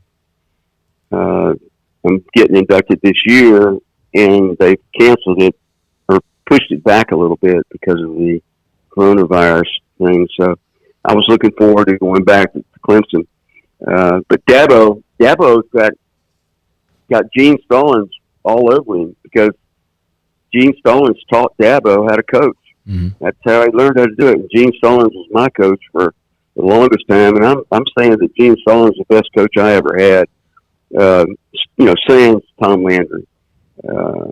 But yeah, I'm real proud of what Clemson's doing. I support them, and I look forward to getting back to that part of the country someday. I don't know whether I'll go back anytime soon. Hopefully. But I'm in their Hall of Fame, the Clemson Hall of Fame. In 1981, you were inducted. That was a year, I think, after they won the national title, or maybe that was the year that they beat Nebraska to win the national title. That's right. That's exactly right. I didn't think about that. Yeah. Charlie, your running buddy, And Cliff Harris is going to be inducted, if in fact that happens this summer. We don't know, but he's going to join us tomorrow. You have to give us, and I can't imagine you have enough time. You probably have hours upon hours. I do. Yeah. I do. You want to just kind of reminisce about him and you and the two great safeties and the fact he's getting in, and it helps, again, kind of bring back some of the greatness of those teams under Landry? He was a force to be reckoned with, and the reason, I think one of the reasons, or a really good reason, why he is deserving to be in the Hall of Fame is that usually when the quarterback gets to the line of scrimmage, they maybe call, what the front is, where the middle linebacker is, or, whoever Eddie White is, or that. But that wasn't the case. Every quarterback, when he got to the line of scrimmage, they pointed out where there's 43. Here he is. like he was warning all the guys on his, all the wide receivers that are going across the middle that they don't need to get in that territory where Cliff is. So, because there was a collision going to happen, and he was dangerous as far as collateral damage. I mean, that's what we called it, because when he hit somebody, two or three people would have to, on our defensive team, would probably get hit just about as badly. Herb Adderley grabbed his jersey one time and said, "Cliff, I'm wearing the same jersey you are. Quit hitting me." Oh, my God, yeah. Yeah, he was, but yeah, that's why I'm saying that the quarterbacks would point out where Cliff was.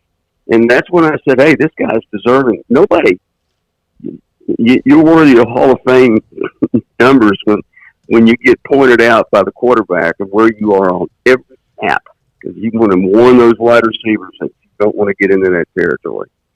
Charlie Waters, our guest, the great Cowboy safety, with us on SicEm365 Radio. Paul? You mentioned Gene Stallings, and I'll just, a quick story from early in my career. I remember calling him on the phone to get him on the radio show I was on at the time, and hearing that deep voice. Was that voice calming or nerve-wracking when you heard it? It was. Gene's got a slow delivery, and he makes you understand that there's a reason why he's talking like that, because he wants you to know what he's talking about. But in the game that we played against the Minnesota Viking Hail Mary game, near the end of the game, I went to the sidelines. Timeout was called, and it was 3rd and 2, and they'd already run a short yardage play before that, and had converted the 3rd down. If we didn't get the ball back on the 3rd down play, then the game was over, because they were going to run out the clock, and there would have never been a Hail Mary. So I get on the sidelines and I asked Gene, I said, Gene, because it was timeout called, I said, you and I both know what Tarkin is going to run on this play. And I asked him, I said, do you think I could, if you would let me, instead I just abandon what I'm supposed to do, instead of meeting the lead blocker and turning the play in, Tarkin is going to run an option pass, runner pass, and he's going to get the 1st down. I said, would it be okay if I just kind of try to dodge this fullback and maybe corral Tarkenton? And Gene says, well, he gets eye contact with me, and he gives me a serious eye contact. Says, well, Charles, hell, if you don't make the play, we're both going to get fired. Oh, my. And I felt really inspired to go back out on the field. I'm thinking, oh, crap. I'm going to get in trouble if I don't make this play. So, yeah. You did the draw and everything. You did the Gene Stallings. That's fantastic. We used to laugh. Chris and I used to laugh. So Gene used to say, now, Charles, he never called me Charles. I felt like I was in trouble. He said, don't ever, this is just a little thing, but don't ever turn your back to the line of scrimmage. Mm. And I said, Gene, that is just a little thing. Yeah, it's like when your mother. Yeah, I love Gene Stallings. He's a pretty coach.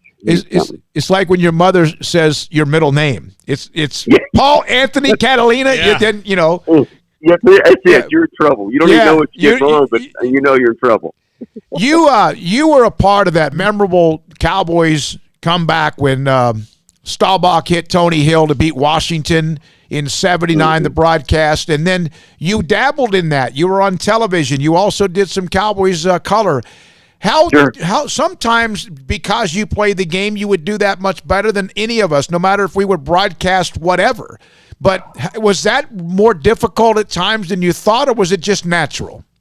You know, I had a lot to say, you know, and it's hard to wrap it up into a short little thing every time. But the one thing I didn't particularly like about it, because I was been trained under Coach Landry, that, you know, you get a job, you have a job to do, you try to do it, and then you get critiqued to see how well you did it. And then you can do it better, and you can improve yourself. Well, they never did that with me on the television. You know, I never got anybody to critique me, you know, analyze what I said, and let's go over this a little bit here, and maybe you could do this, that, and that. So I was a little disappointed in you know, not trying to get my full potential out of what I thought might happen, because, you know, I knew an awful lot about. I was a quarterback in college and never made a tackle in my life till I came to the pros. And as I said, I played corner and then free safety and strong safety. And then I played quarterback in college. I played wide receiver in college.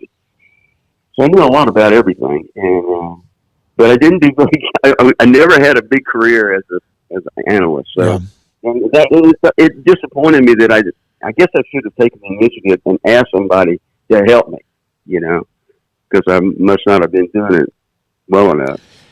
One more thing, if you don't mind. Charlie Waters, the great Charlie Waters, with us on SicEm365 Radio. 12 years in the NFL. You only missed the playoffs in the 74 team. You were a part of those Super Bowls, in fact, 5 of them. You've seen what the Patriots have done, and, of course, things are changing. Brady is now in Tampa. The longevity of nearly 2 decades, is that really about the only place that's matched what the Landry Cowboys were able to do for so long, from the mid-'60s until the early '80s? Yeah. You know, Pittsburgh's got a great history, too. Yeah. You know, they won more Super Bowls than we did, but we played more. We played in more Super Bowls than they did. And we were the team. We should have been a team in the 70s, but Pittsburgh was, because they won, I think, 3 Super Bowls. So, yeah, you know, it's like I said earlier in the broadcast when we first started the show, you remember the games you lost a lot. It just pounds on you so much. So, yeah, it's not a good. I like to win, and it's always that way. And you did. And Charlie, thanks for being a part of our debut week of this show. I really do appreciate you reaching back out to me. This is your debut? Well, we started Monday. This is our first week, and we okay, great. And we wanted to, and the owners of the site, when they reached out to us, they said, there's a Baylor fan site, a website, message boards and all that, but they do an amazing job with a lot of podcast and video. It's incredible. But when they reached out to us, they said, listen, you covered Baylor like you were before when you were in radio, but we want you to continue to do what you did with our commitment to the Cowboys. And we had John Daniels of the Rangers on earlier today, and we have an incredible, and we will have a massive amount of high school football coverage. And this has been fantastic to have you and the week that we've had, and it's great to have you on. Well, thank you very much. I look forward. I'm inducting Cliff in the Hall of Fame, and they're coming to my house and filming something. Wow. And they're doing it that way this year, and then we're going up to the actual ceremony and having make a little short comment up there.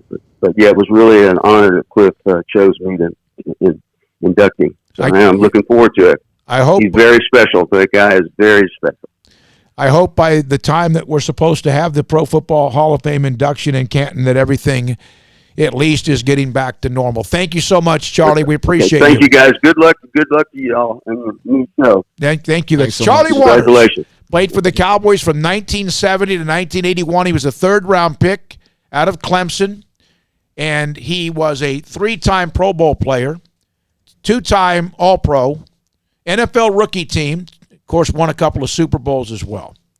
That's good stuff. He was really good. He's really good. You could still feel the love he has for not only his old coach and Tom Landry, but also for Gene Stallings, also for, obviously, his teammates as well, who he is glowingly talking about and joking about. So, yeah, that's a big-time player right there in his time, and still a Cowboys great and a legend that a lot of people think back to, and they talk about all the great Cowboys memories. So very cool to have him on. He was really good. Yes, he was, and he has a son in Cliff, named after his running buddy with the Cowboys at safety. Coming up, 4:24 is the time on SicEm365 Radio. We have a chance now. The text line we have not mentioned today. We had all these guests. Here we go with this. 254-339-1122. 254-339-1122. Coming off the segment with Charlie Waters, Cliff Harris tomorrow. Tim Kalishaw of the Dallas Morning News put out a Mr. Cowboy bracket. The final four was Troy Aikman and Roger Staubach, Bob Lilly and Emmitt Smith. Whoa. Who among those two do you think got to the championship? Just give us a little, love to hear from you. The text line brought to you by Riverbend Liquor and Wine. Went by there today and saw, of course, Steve, and he had said, hey, by the way, we got a brand new bottle. My buddy Eric Horton, the Tyler Candle Company, he loves Glenlivet. And he had a brand new bottle of 18-year Glenlivet. He called me and went over there and went by there and saw Steve. And, Paul, they've all that craft beer. It's a They do. It's unbelievable. It's unbelievable what they have inside the store. They have the drive-thru open right now as well. So if you're worried about that, you just call them and tell them what you want, and you swing by, or you can drive up and tell them. They'll go get it for you. But you swing by, they'll have it ready for you. They'll take your payment and give it to you. Now, Steve gave us a bottle of Bird Dog chocolate-flavored whiskey, which I will tell you, when I got it, I thought, I don't know if I'm going to like this. And I'm a big whiskey fan, as you know, and it was really good. The chocolate is not too overstated. So when I had it, I was like, oh, well, that's, if I ever had to make a choice, do I have a dessert or do I have a drink? Well, I can just have a little bit of this. Yeah. And I've knocked them both out. It was quite delicious and very smooth and satisfying. Does whiskey make you frisky, Paul? I'm not going to comment on that. Okay? I think you know the answer to that question. It's a good-looking bottle. I saw you in New Orleans. I know the answer. There you go. Couple of the text line that we had earlier today when someone was asking about the game that you would love to watch if you were quarantined, and some people are, and you could watch one Baylor football game over and over and over again. We had a tremendous amount of responses. Craig, you mentioned a bunch of them, and you're going to come back with some of those. Also, here's one on the text line. Nick Florence, Kansas State, may have been the funnest game to watch from start to finish. That was the goal line stand with Colin Klein, right? Yeah. Yes, it was. I got about 30 responses. Okay, let's come back and let you read some of those, because we have a guest coming up, Chris Lemley, in a segment I said we would do about once or twice a month. I've reached out on SicEm365 on the message boards, and also we will do this as well on my Twitter line, that we want to highlight someone who's been overseas in whatever way, mission, trip, professor, military, whatever it might be, oil and gas, and Chris Lemley, who's in Guatemala for 3 years, and how you were able to stay in touch with your alma mater. And we'll have him on today at 4:45. And John Machota, the Athletic, will join us today at 5 o'clock. So that was great, Charlie Waters. We'll come back with all the responses on the game you would like to watch over and over and over again.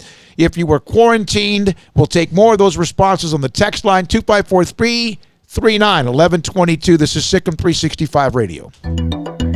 It takes time to reach goals. It's a truth that applies to more than sports. It goes for your financial goals as well. You work hard for your money, and you deserve an investment strategy that lines up with your game plan. And Tom Albers, your Edward Jones financial advisor, can help. If your financial investments aren't putting forth the effort you desire, stop by today for a financial review. Tom Albers, 4301 Lakeshore Drive, 254-776-7605. Edward Jones, member SIPC.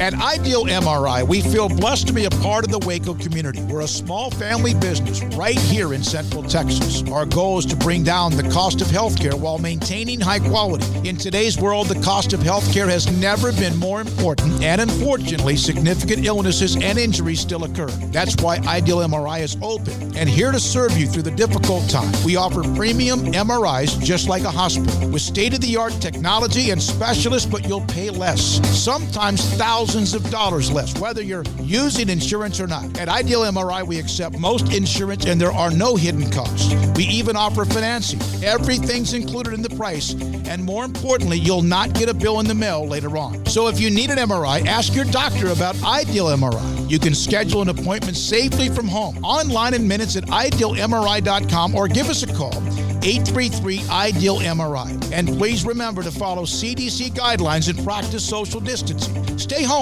except for the essentials, and be safe, and together we'll get through this at idealmri.com. Waco, Texas, a place with its own unique history and a future bright with promise. Full of remarkable growth and opportunity, and what makes it all work is its people, families, raising children, growing businesses. Wacoans are hardworking with a passion for what's next, and we're proud to be from here, helping Waco to grow and prosper. We are the First National Bank of Central Texas. Familiar faces making local decisions. Member FDIC, an equal housing lender. Let Camille Johnson Realtors guide you seamlessly through the process of buying your dream home or selling your current one. Commercial, farm and ranch, or residential, Camille Johnson Realtors can smoothly and successfully lead you through any transaction. With a team of 24 experienced agents who are excited about serving you. Camille Johnson Realtors services the entire greater Waco area. If you're in the market to buy or sell, contact Camille Johnson Realtors, 104 Midway Center in Woodway, or find them online at www.camillejohnson.com. Camille Johnson Realtors, elegant, charming, warm. Welcome home. We are facing some unique challenges at this time. We want to do our part to support not only our community, but our medical providers who are really overtasked right now. Governor Greg Abbott has required dental offices to postpone all elective dental procedures, but still be available for dental emergencies. At this time, dental emergencies are those that are defined as something that would make somebody consider going to the emergency room for treatment. We're offering to see you at our office Tuesday, Wednesday, and Thursday from 8 to noon, and we will waive all fees. We're doing this to support the community and support the medical system. This will allow the overtasked medical community to focus on the truly needy at this time. In the midst of what seems to be so much gloomy news, we want to send a positive signal of our faith in our community and in each other. We're all in this together. We're all in this together. We are all in this together. We're all in this together. We are all in this together. We're all in this together. We're all in this together. We are all in this together. We're all in this together. We're all in this together. We're all in this together. We're all in this together. We're all in this together. We are all in this together. We're all in this together. We're all in this together. We're all in this together. Thank you and God bless.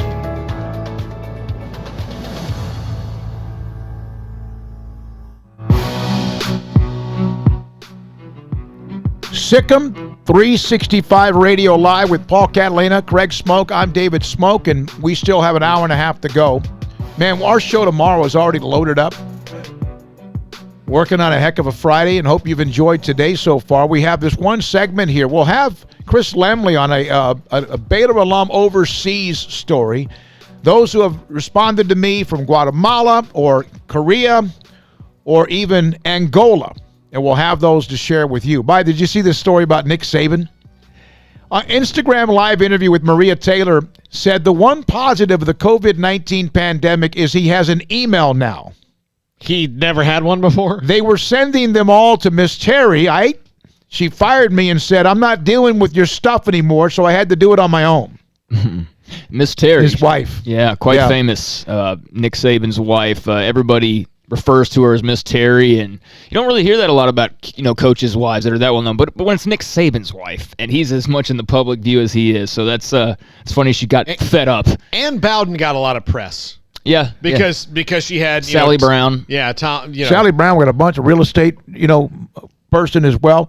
Apparently, Sally Brown's the one who's constantly sold Nick Saban his dream home on Lake Travis. Showed him that often. Tell you what, I think Max showed something with what they did in North Carolina, and they've had a great run so far in recruiting. Here's from Gift Bear on the chat room.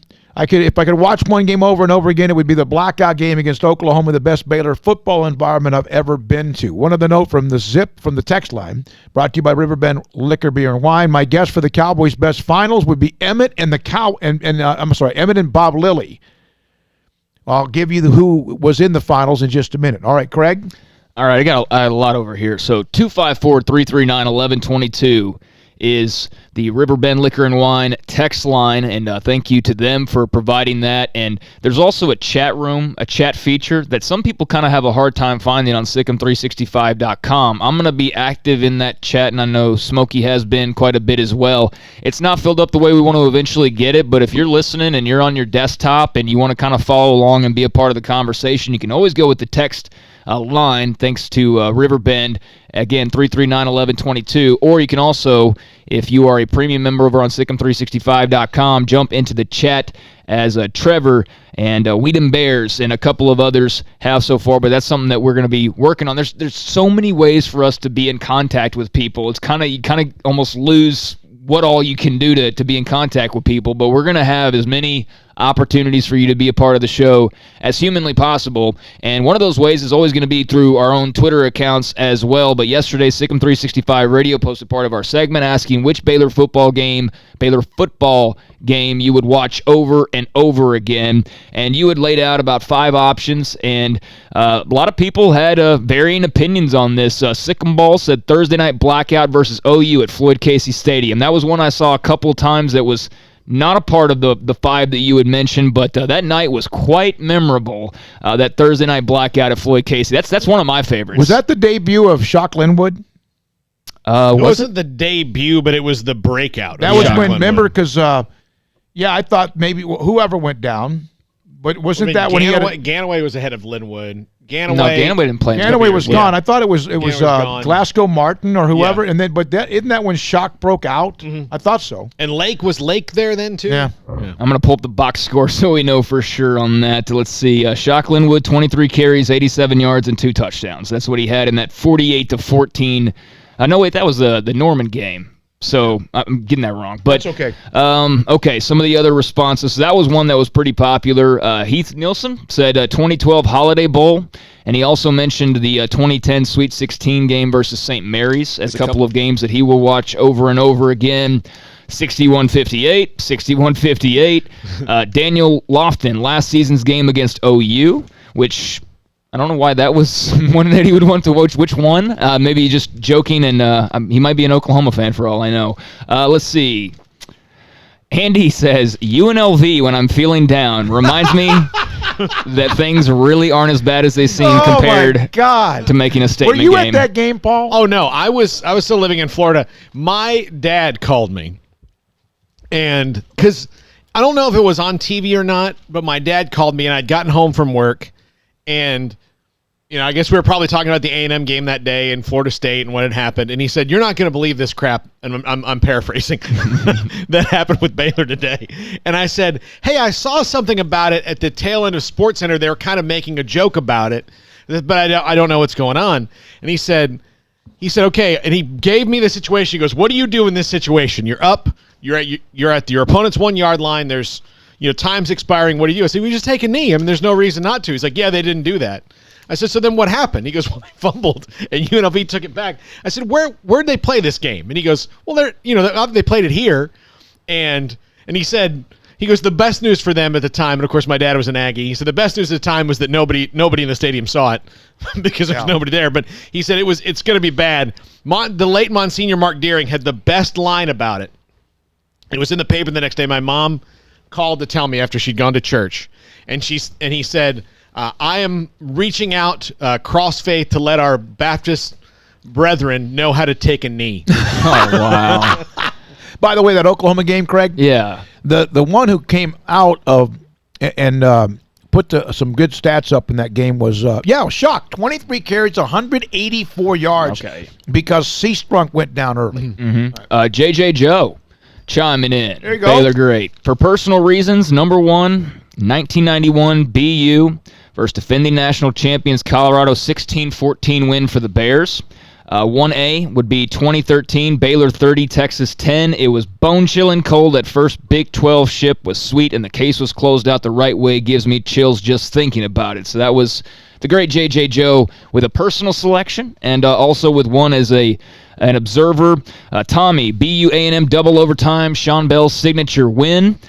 Christian, BU A&M in 08, my sophomore year. Obscure game, but it was the last time the Bears won the Battle of the Brazos, and I stormed the field with all the other students in attendance. And so that one gets mentioned a couple times. That wasn't even a part of the original, 4 or 5 that you mentioned, but that just goes to show you there's a lot of other games out there you might not think of that people are like, you know what, that's the one that I want to rewatch over and over again. So certainly a lot of people are a big fan of the A&M game and Sean Bell's big-time, game-winning touchdown pass.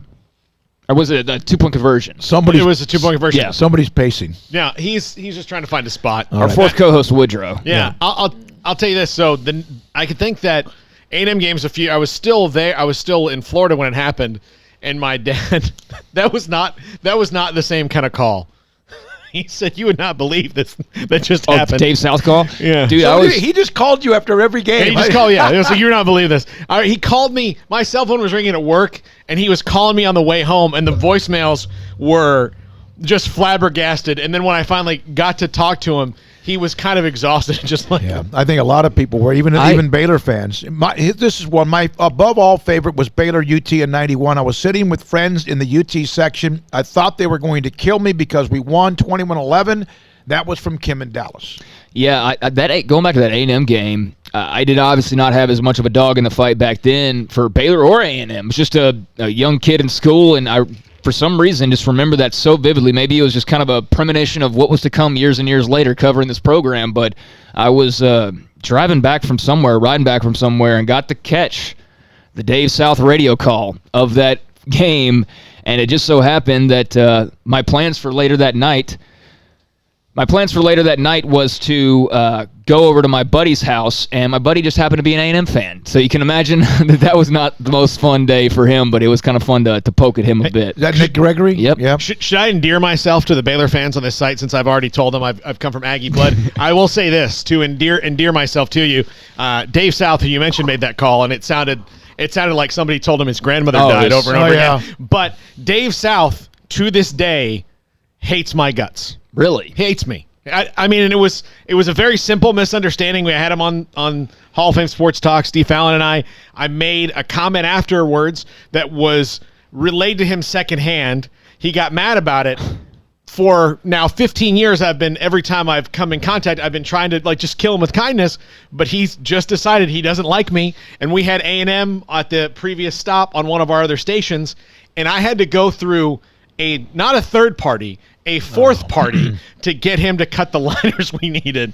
That's how much he didn't like me. Well, good to know he's very mature in handling situations like that. 254 on the text line, brought to you again by Riverbend Liquor and Wine. UNLV, I was walking to my car and I heard the crowd erupt.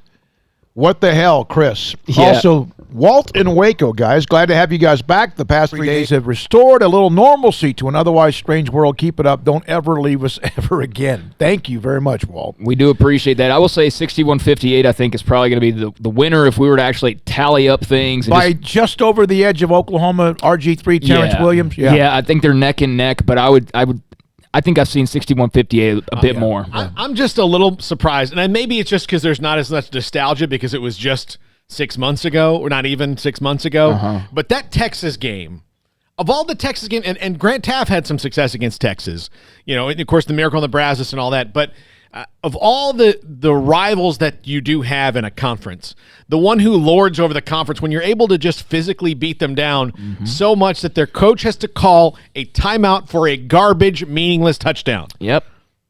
That, to me, is something special. Well, there was the one in 2014 when they were about to win their second Big 12 title. They went to UT and they won 28-7, and I think in that game, I believe Texas scored a touchdown with a couple of minutes left to avoid a shutout then. And that was a dominant win, just very similar to what we saw back a year ago. All right, when we come back, it's overseas experiences and how to stay in contact with your alma mater. Chris Lemley, who was in Guatemala for 3 years, will join us. This segment was actually something which he reached out and said, hey, it would be interesting, not because we were going to have him on. We're going to have a lot of these stories on, and this is SicEm365 Radio. Waco Custom Marketplace. In fact, I just got a text from Brian Bauer. You know what a lot of businesses have done?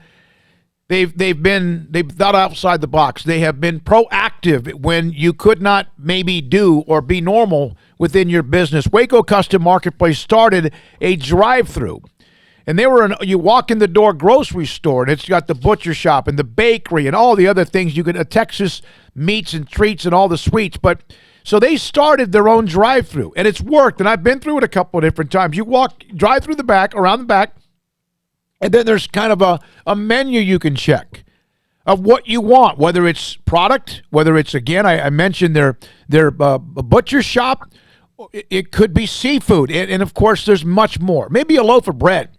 Waco Custom Marketplace is doing that every Monday, Wednesday, and Friday from 10 a.m. to 6 p.m. So if there's something you want or you can't get it somewhere else, or just go there first, Waco Custom Marketplace. In this day and age, you must be able to change how you do business, and that's what they've done.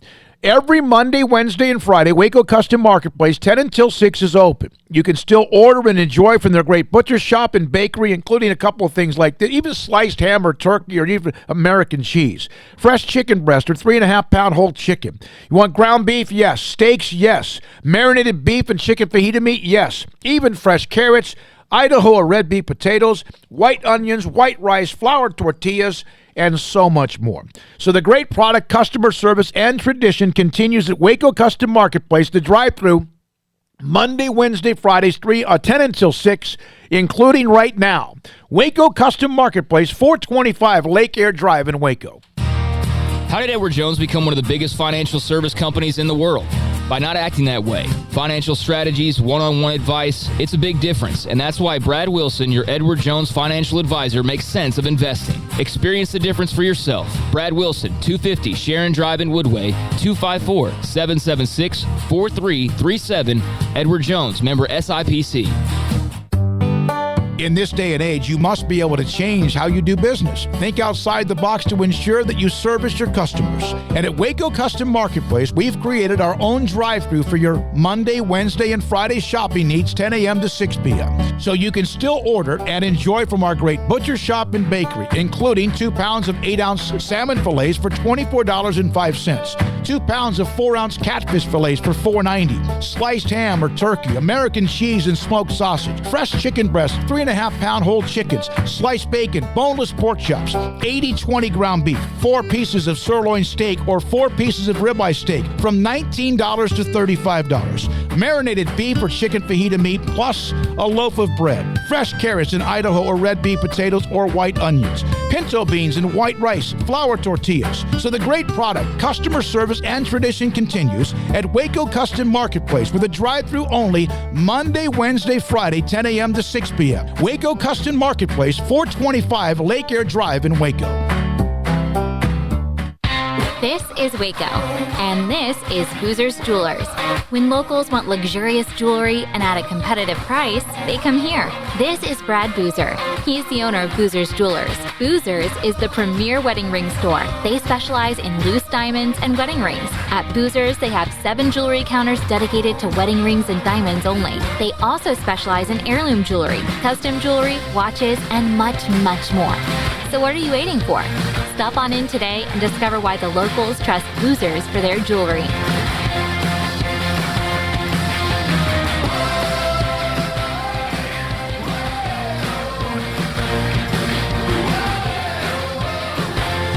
Y'all listen up. Let me tell you something about group meals from Rudy's Barbecue. It's got all you need for all the folks you gotta feed, smoked meat, sides, and more. There's everything down to the tablecloth, just like the one that you see at the store. At a bridal shower, it's better than flowers. And a long business meeting, it'll pass the hours. It'll feed all the cousins at a family function. It's better than potluck at a church luncheon. Next time you need to feed 10 or more, call and order a Rudy's group meal. Next in line.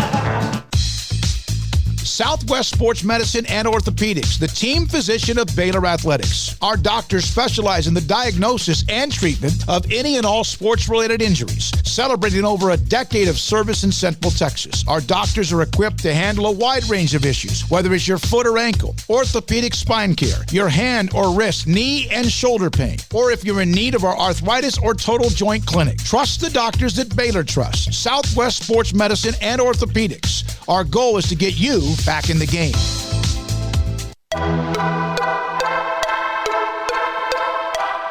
I cannot explain the staff before we ever started this radio show with Brian Etheridge and Ashley Hodge and Colt Barber and Grayson Grunhafer and Jason King, who was embedded basically, it almost seems like, with the men's basketball program, who's written nationally about college basketball. And who has a great piece up right now on SicEm365.com, wrote about Terry Black, correct? And had that up earlier today or late last night, can't quite remember, but yeah, definitely check that out. Yeah, Jason King catching up with Terry Black. Baylor legend reflects on Baylor and Bliss and dunking on Kansas. There's a great still photo of him in that huge win. And then also Brian Etheridge has put this up. This is fantastic. In the premium site, it's Baylor's grad transfer market, biggest needs and talents. And they are looking, no question, from a defensive lineman from Youngstown State to a linebacker from Arkansas State to an offensive lineman from Akron, among others as well on SicEm365.com. Chris Lemley contacted me immediately after the show was pretty much announced about kind of like American Patriots and where they have been, Baylor alums, and whether it's been Angola, Guatemala, wherever it might, Korea. We've got some of those stories we're going to share. Chris Lemley joins us now on SicEm365 Radio. Chris, thank you for continuing to be patient with me, but making sure I didn't forget this. Now, you are blue and gold. You're green and gold. Good God. I'd like UCLA. Your parents are alums. You're married to a Baylor girl. You've hosted tailgates for 12 years. So when you have been overseas, how difficult and what are some of the stories of you being connected to Baylor? Yeah. Hey, first, thanks for having me on, and thanks for staying in the Waco area. I'm so pumped that you guys are on with SicEm365. But so when we were living overseas, we were committed to being in Guatemala, in Quetzaltenango, Guatemala, for a couple years, but we couldn't leave the Baylor stuff at home. So that's something that you take with you, and it was something that we ended up bringing to our friends in Guatemala and kind of infecting them. But I think that sports is inherently tribal, right? You have your tribe that you associate with, and when you're in a different country, you kind of have to expand that tribe because there aren't other competitors necessarily, and there are very few people who know about American football and care about it. And so I just thought that this would be a good time to talk a little bit about that. I can talk about a couple different stories about different things that we came in touch with. But yeah, tell me what you guys would like to hear. All right, I want to know though, Saturday afternoon in Guatemala when you Baylor and Texas is on. How do you set that up? How do you what's the cable like? What's the streaming? What do you do to be able to watch Baylor in Guatemala? Man, we were really lucky that I had a good friend, another Baylor guy in Dallas, who said, you're going to be gone for a couple of years. I want to make sure that you stay in touch with Baylor sports. And so my in-laws bought me a sling box, and we put that sling box at his house, and I just pirated his cable for 3 years from Guatemala. And so his kind of funny story. His parents every once in a while come over and stay in that guest bedroom, and I would be in the middle of watching a game, and then the channel flips to Gunsmoke or something, and I have to call my buddy. I'm like, "Hey man, we gotta fix this right now." And he's like, "I got you. Give me a second. We'll make it happen." So those were kind of the mechanics of getting it on then. But again, we love to tailgate.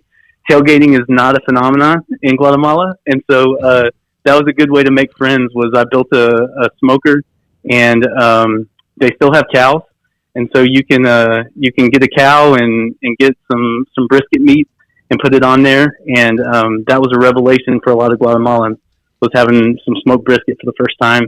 And football was kind of secondary for them. The food was the draw, but I think they kind of figured out, hey, this is a fun thing to do.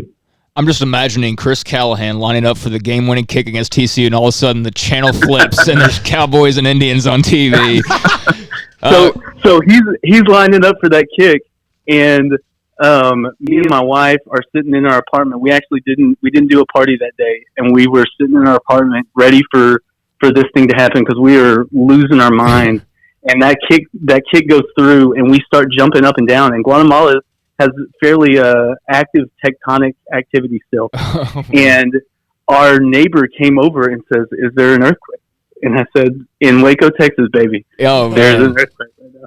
That's nice. Yeah. That's nice. What is the, I guess, common sort of knowledge about college football amongst Guatemalans? I mean, is that a sport that you kind of have to start from scratch and kind of explaining why this is different from maybe NFL football that they've seen? Is there a grasp or enough people there to really be able to have legit conversations, or is it more teaching on that side of things?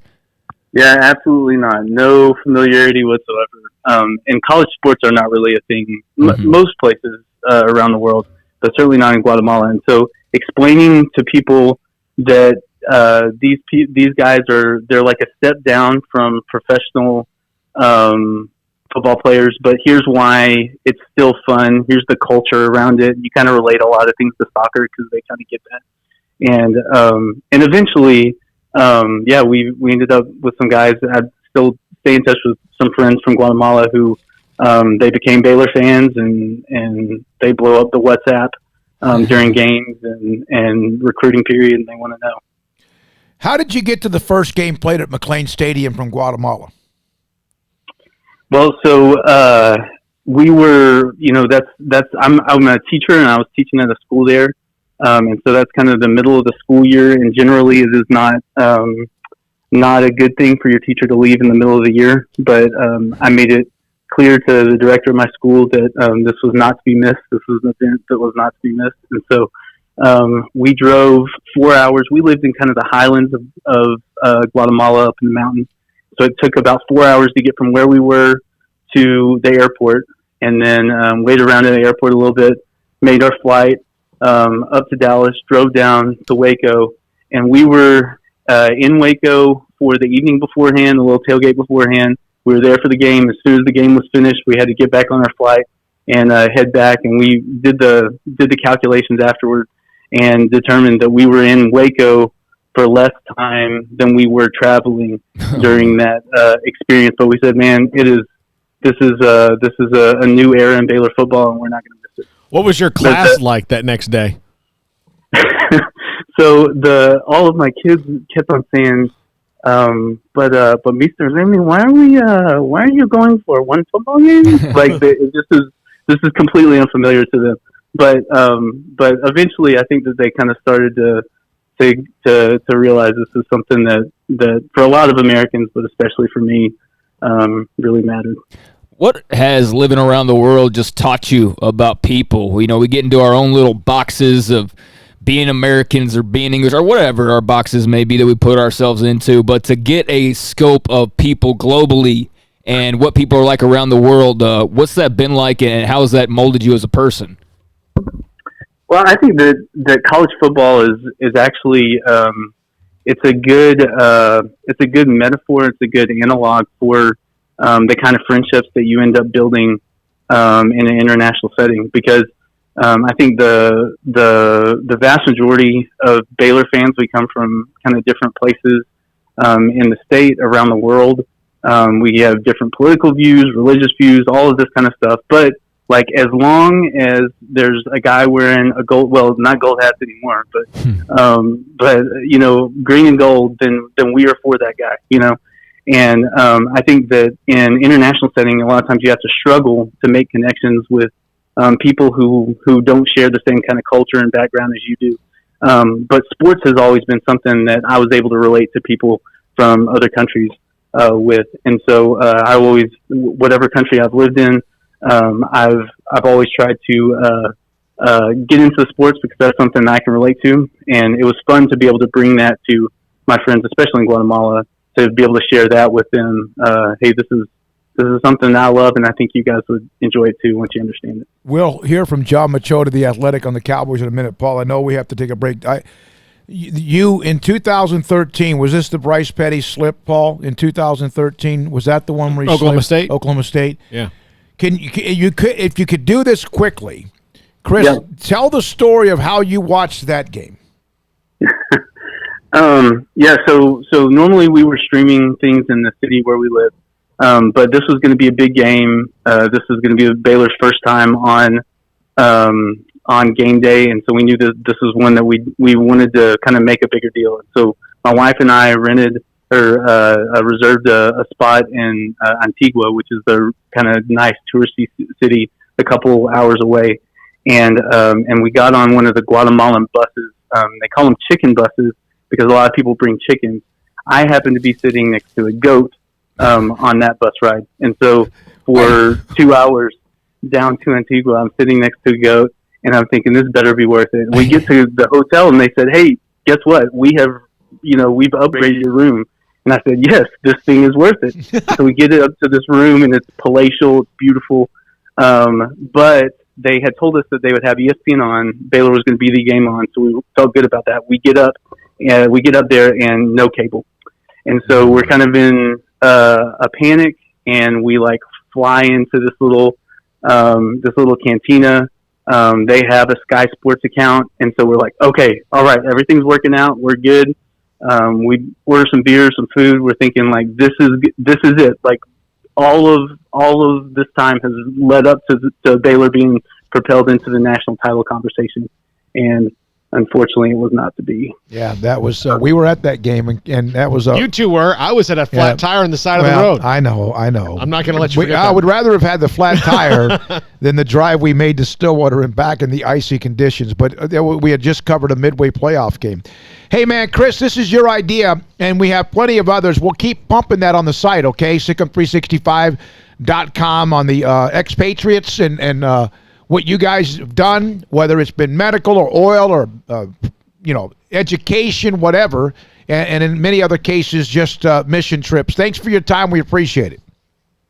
Yeah, man. I love hearing other folks' stories, so I hope other people jump on. I have had two others that have come in. If you want to email me, you can. Smoaky, Smoaky, HSFB for high school football at gmail.com, or you can contact me on Twitter or the chat room on SicEm365.com, or on the text line at 254-339-1122. This is SicEm365 Radio.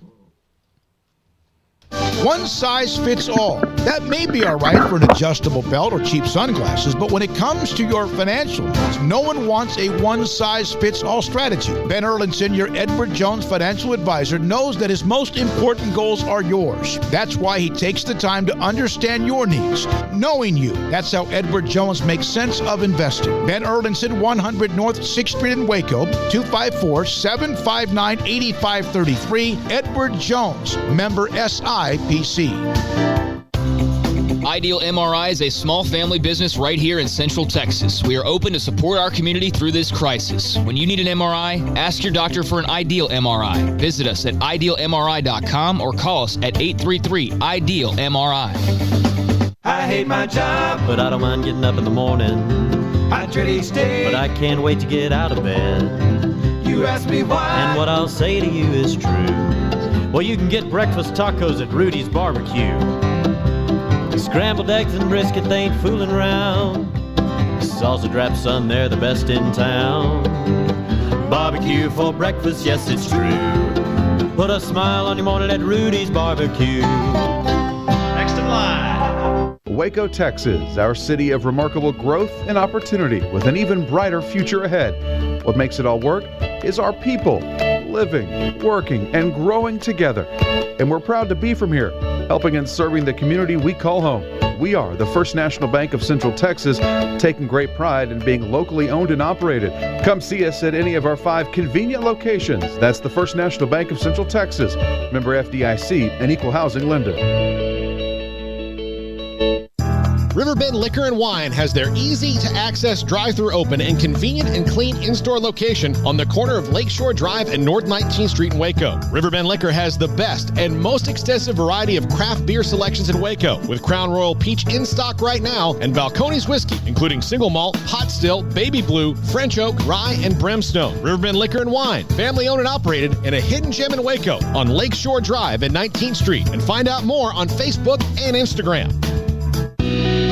Let Camille Johnson Realtors guide you seamlessly through the process of buying your dream home or selling your current one. Commercial, farm and ranch, or residential, Camille Johnson Realtors can smoothly and successfully lead you through any transaction with a team of 24 experienced agents who are excited about serving you. Camille Johnson Realtors services the entire greater Waco area. If you're in the market to buy or sell, contact Camille Johnson Realtors, 104 Midway Center in Woodway, or find them online at www.camillejohnson.com. Camille Johnson Realtors, elegant, charming, warm. Welcome home. This is SicEm365 Radio. The 5 o'clock hour is sponsored by Edward Jones Investments with financial advisor Brad Wilson. Investing is time and experience back to you and your money during today's changing times. Edward Jones, making sense of investing. More play action, wide open in the end zone, touchdown Thornton. They lost him again and a 29-yard TD strike. This is SicEm365 Radio, presented by IdealMRI.com. When life is stressful, there's an ideal solution. Ideal MRI. Here's David Smoak, Paul Catalina, and Craig Smoak. We just had some toys show up, right, Paul? We did. We got a couple of things, and this is every single day that we are a part of this show. The little bells and whistles that we have that we're adding to the mix. For example, Monday, the text line came in, and then tomorrow we got a couple of more things. We just had something come in that's equipment related. Well, we could bring it on the air, but it wouldn't really make much sense. But Paul and Colt and Brian and Ashley and all of us are just going about our business, and we appreciate the support from management. No question about that. We're now joined by John Machota, theathletic.com. He covers the Cowboys. And John, we've always heard and we've always mentioned that there's maybe nothing more stressful beat reporter than perhaps if you cover the Yankees or maybe if you cover the Cowboys. What's it like for you right now? Because I know you had to always be wherever anyone else was. And how is it kind of covering them now? You know, what's pretty wild is I live a few miles away from the practice facility in Frisco, and I was just getting some groceries earlier today, and I drove by the facility, and it just was crazy how there was just it looked like a ghost town. There was no cars in the parking lot. They have a little field, out front in this Tostitos Plaza where usually there's kids, especially today. It's a great day outside, throwing the football around, stuff like that. Nobody's out there. There's a bunch of restaurants and businesses around there. Nobody's really walking around. It's crazy for this time of year when that place would usually be just packed with people. And so it gets me thinking that's it's how it's going to be for the draft too, where usually they have the draft on the big screen there and there's people all, inside the Ford Center and things like that. And so, that's been really just seeing things like that has been the biggest difference for me personally, because this is the time of year when, I'm working from home anyway, trying to come up with different Cowboy story ideas and stuff to kind of keep the business moving, because people obviously still care about the Cowboys even in the off season. So this is when you do a lot of looking back at previous drafts and do mock drafts and things like that. But I will say the one thing that really stands out this time of year is I'm used to getting these finding out these 30 visits and who they're meeting with, because over the last decade those guys have been the guys that the Cowboys have generally drafted early on, or guys that they've gotten in their 30 visits, and now that they have to do these via Skype calls and on Zoom and things like that, which has got to be just really interesting for Jerry Jones to have to do that.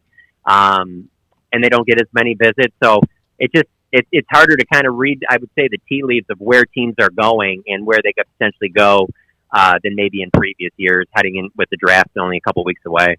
How much does free agency inform that for you? With, obviously Mike McCarthy's put maybe a little more weight onto it, and Need did that too, but Don Terry Poe and Gerald McCoy and HaHa Clinton Dix all signed, and Travis Frederick retiring. Does that make you maybe more aware of where they might be leaning, especially early on? I really don't think so. And the reason I say that is because McCoy's an older player, Poe's an older player, so you have Tristan Hill behind them, and obviously Tyron Crawford can play some defensive tackle if needed. So I don't know that because they have what they have that they wouldn't take a defensive tackle, let's say like Javon Kinlaw, if he was to fall to 17. I don't think that rules that out at safety. Ha Clinton Dix is only a 1-year deal, and he's basically just replacing the loss of Jeff Heath. And so, if the season started tomorrow, Ha Clinton Dix and Xavier Woods would be your starting safeties. But both those guys are only signed to this upcoming season, and that's it. So if they really like a safety, I don't see them taking a safety at 17. But let's say maybe they move back and trade back to like maybe the mid-20s. Maybe they take a safety there. So I don't think that rules that out. They re-signed Amari Cooper, but they don't re-sign Randall Cobb, so I think a wide receiver is still in play. And so, the free agency stuff, I think it gives them more of a kind of a cushion that if they avoid a position that they have something to fall back on. But I still think that the same needs they had going into free agency are still the same top needs going into this draft, and that's cornerback, safety, and defensive end. Obviously, the coaching staff is a bit different, but the personnel guys, as far as the drafters, Will McClay, et cetera, are still in place. Have you been able to gather it all from them, how much more difficult the preparation for the draft is made? Because even though you can Skype or Zoom or whatever, you're not getting those in-person workouts, those in-person conversations. Yeah, it's a lot different for them. I mean, especially working from home. You can put in hours and you can be doing these Zoom interviews, but it's not the same as actually being in a room and kind of bouncing ideas off of a group of, 10, 15 people. And here's the thing about the Cowboys that's important to note, particularly as we get closer to the draft, is that, more teams are making these war room or these draft room cams, whatever you want to call them, available for public to see at different times. And you'll notice that in previous years, a lot of teams draft with only 2 or 3 main people in a room. And that a lot of times it's the GM, maybe the owner, a head coach. The Cowboys have a pretty big draft room where there's a lot of people in there in this long table. Jerry Jones often has people that come in, whether it be, advertise that and suite holders, people like that, maybe sit in for a round and things like that. And so the Cowboys have a big draft room where there's a lot of people in there bouncing a lot of ideas off of each other. And so that all of a sudden have to do that and switch that into your living room. There's stuff that you can do. Obviously, technology is great. But the other side of that is you probably feel a little bit more comfortable when you're in the same room with guys bouncing things off of them as opposed to doing it online where are you 100% certain that someone can't hack into that and be watching that? I would be kind of skeptical, and I've already heard reports that there are teams that are skeptical of that stuff. So there's no question it's going to make this more difficult. The only thing I'll say is that, it's making it difficult for everyone. Every team has to deal with this. It's not like there's only certain states that are banning people from going to work and gathering in large groups. It's everywhere. And so every team's dealing with this.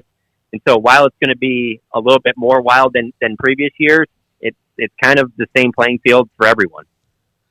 Dak Prescott has reopened negotiations, and that's going again. And again, we've talked about this before, John. This is really not, I think, about the dollar amount. That's probably about pretty similar when it comes to year in, year out. It's about the years. How close do you think they are to getting that done? And do you think that this time where they're not having to bring in guys and entertain them all day, you're essentially doing Zoom calls, maybe allows them to spend a little more mental energy on getting Dak's deal done? Yeah, no, I think it does. I don't think they're any closer than they were maybe a week ago. I still put it at 50-50 that them getting a deal done by the start of the season, depending on whenever the season starts. I think the years are still kind of a thing there that are hanging up the difference between, Dak wanting 4, the Cowboys wanting 5, a little bit longer deal. Generally, the Cowboys, the extensions that they've made with their own players are usually 5 or more years. So, I think that's still a major hang up there, but I found it interesting that they're making some of these pre-draft Zoom calls, at least snippets of them, available on the team's website. And so there's been, I believe, 4 posted so far, and one of them is with Jalen Hurts, the quarterback from Oklahoma. And I just found that really interesting because they don't have the 30 visits. It's trimmed down. I believe it's around 18 to 20 that they have of these Zoom visits that teams are allowed to have right now. And I know they didn't waste any 30 visits. So I don't see why they'd be wasting any 18 to 20 of these Zoom conference call visits with these players. So I found it very intriguing that not only do they include Jalen Hurts in one of these, but it's one of them that they published on their different social media platforms. Wouldn't that be wild? Because Jalen Hurts is a guy that, you're not going to take him in the first round. I don't even know about second, but maybe third or fourth. How wild would things be if the Cowboys go on the clock in the third round or the fourth round and they take Jalen Hurts, and Dak is still under the franchise tag? It would make things real interesting, and that's such a Cowboys move to kind of stir things up right there. You're absolutely right about that. John, I saw where Kayvon Frazier, who's a free agent right now, he was on George Iloka's podcast, so a couple of former, and maybe Frazier's back with the Cowboys, but they were talking a bit about last season, and he was mentioning just you could feel the immense amount of pressure that Jason Garrett was under, and it had an effect on the team. They still loved Garrett and all that, but it definitely had an effect on the team. How much have you gathered since the season wrapped up a while ago, how much that Jason Garrett talk constantly week in and week out had an effect on the actual on-field product?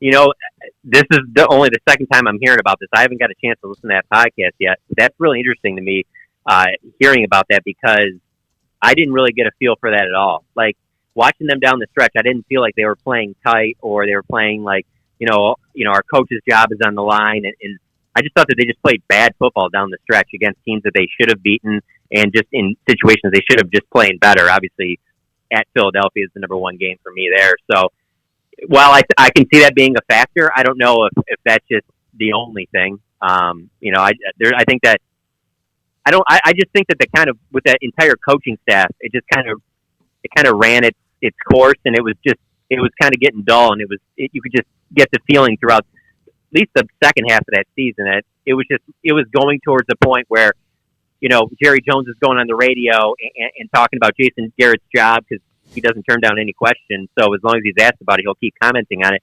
And that was going out throughout the whole season. You just never got to feel that Garrett was going to be back by if they just made the playoffs. Like, they were going to have to go on a serious run, at least the NFC Championship game. And so I find it hard to believe that the players didn't know that. So I can see that playing a role in that. But I find it hard to believe that was the main reason or one of the only reasons. The Travis Frederick retirement, which we know what he went through in 2018 and then what he was able to do last year. Does that set them back, even though they have people that can fill that role, or how they can react to it? Yeah, no question it does. I mean, that to me, I know some will argue Robert Quinn, Byron Jones, but to me, the Travis Frederick news is the Cowboys' biggest loss of this offseason, and that's because I just think that once the ball is snapped, it's easy to forget about the center, or it's really the offensive line in general, unless the guy's just getting destroyed on the edge. And so I think there was a lot of taking Travis for granted, and you just saw how different the sack numbers were in that one season he didn't play. And I thought Joe Looney was solid in that season, and obviously they bring Joe Looney back on a one-year deal, and he can be serviceable for 16 games, but he's not Travis Frederick. And they can turn to Connor McGovern, who they drafted last year in the third round, who essentially had a redshirt year because of a pectoral injury last year. And they can turn to him and give him his chance. He was a starting center for Penn State 2 years ago. But at the same time, he's not going to be Travis Frederick either. I mean, you're talking about a guy that, if he plays 4 or 5 more years, you're talking about a Hall of Fame player, one of the best centers in the league for a decade. And that's not going to be easily replaced. And I don't see them going in the draft and saying we have to replace that with our first-round pick or even our second, because they do have some guys that can do it. But to think that the offensive line is going to pick up where it left off, I think that's asking for a lot. Just to see the difference in that offensive line when Ron Leary left from playing left guard, and you still had the Tyron Smith, Zach Martin, Travis Frederick, there was still a drop-off after that. So, yeah, no, there's no question. To me, personally, I think it's the biggest loss this offseason for the Cowboys. Alden Smith, the Cowboys are rolling the dice on another guy who's had off-the-field issues. And, John, I can't really think of how many of these have necessarily worked out, going back to Demetrius Underwood and Alonzo Spellman. And, I guess some might have for a short time. I mean, Greg Hardy didn't work out at all.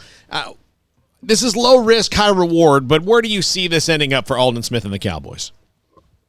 It's funny how you put it that way, because that's exactly the way I thought about it when I heard that news when Jay Glazer reported, because Jay Glazer's been, working out with Alden Smith.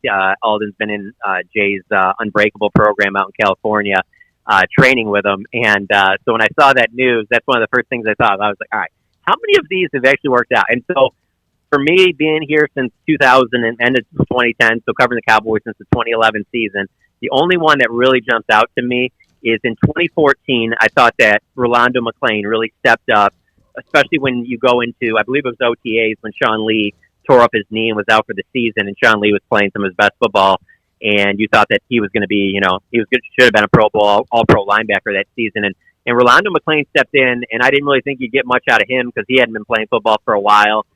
Certainly didn't seem interested when he was playing with the Raiders, and so, but he stepped in and he got into shape, and he was a significant impact on that 2014 team that got to the divisional round of the playoffs. And so I think that's your bar, is that's what you're hoping for. That's the ceiling. But there's far more ones that didn't work out. And as you mentioned, I think of Greg Hardy immediately comes to mind. Where they tried to do some patchwork with bringing in a guy like that. But man, they take chances with guys. There's no question they do it as much, if not more, than any other team. And they've done it recently with David Irving and Randy Gregory. And I don't know. The way I've always looked at those type of moves is that shouldn't be your plan. Like, you're building around those players. Like, if they can come in and give something, then that's icing on the cake. Hey, more power to you. But you shouldn't be building your roster depending on getting anything from those guys, especially guys that haven't played in 4 or 5 years. I mean, I don't care how much of a freak you are actually playing NFL games.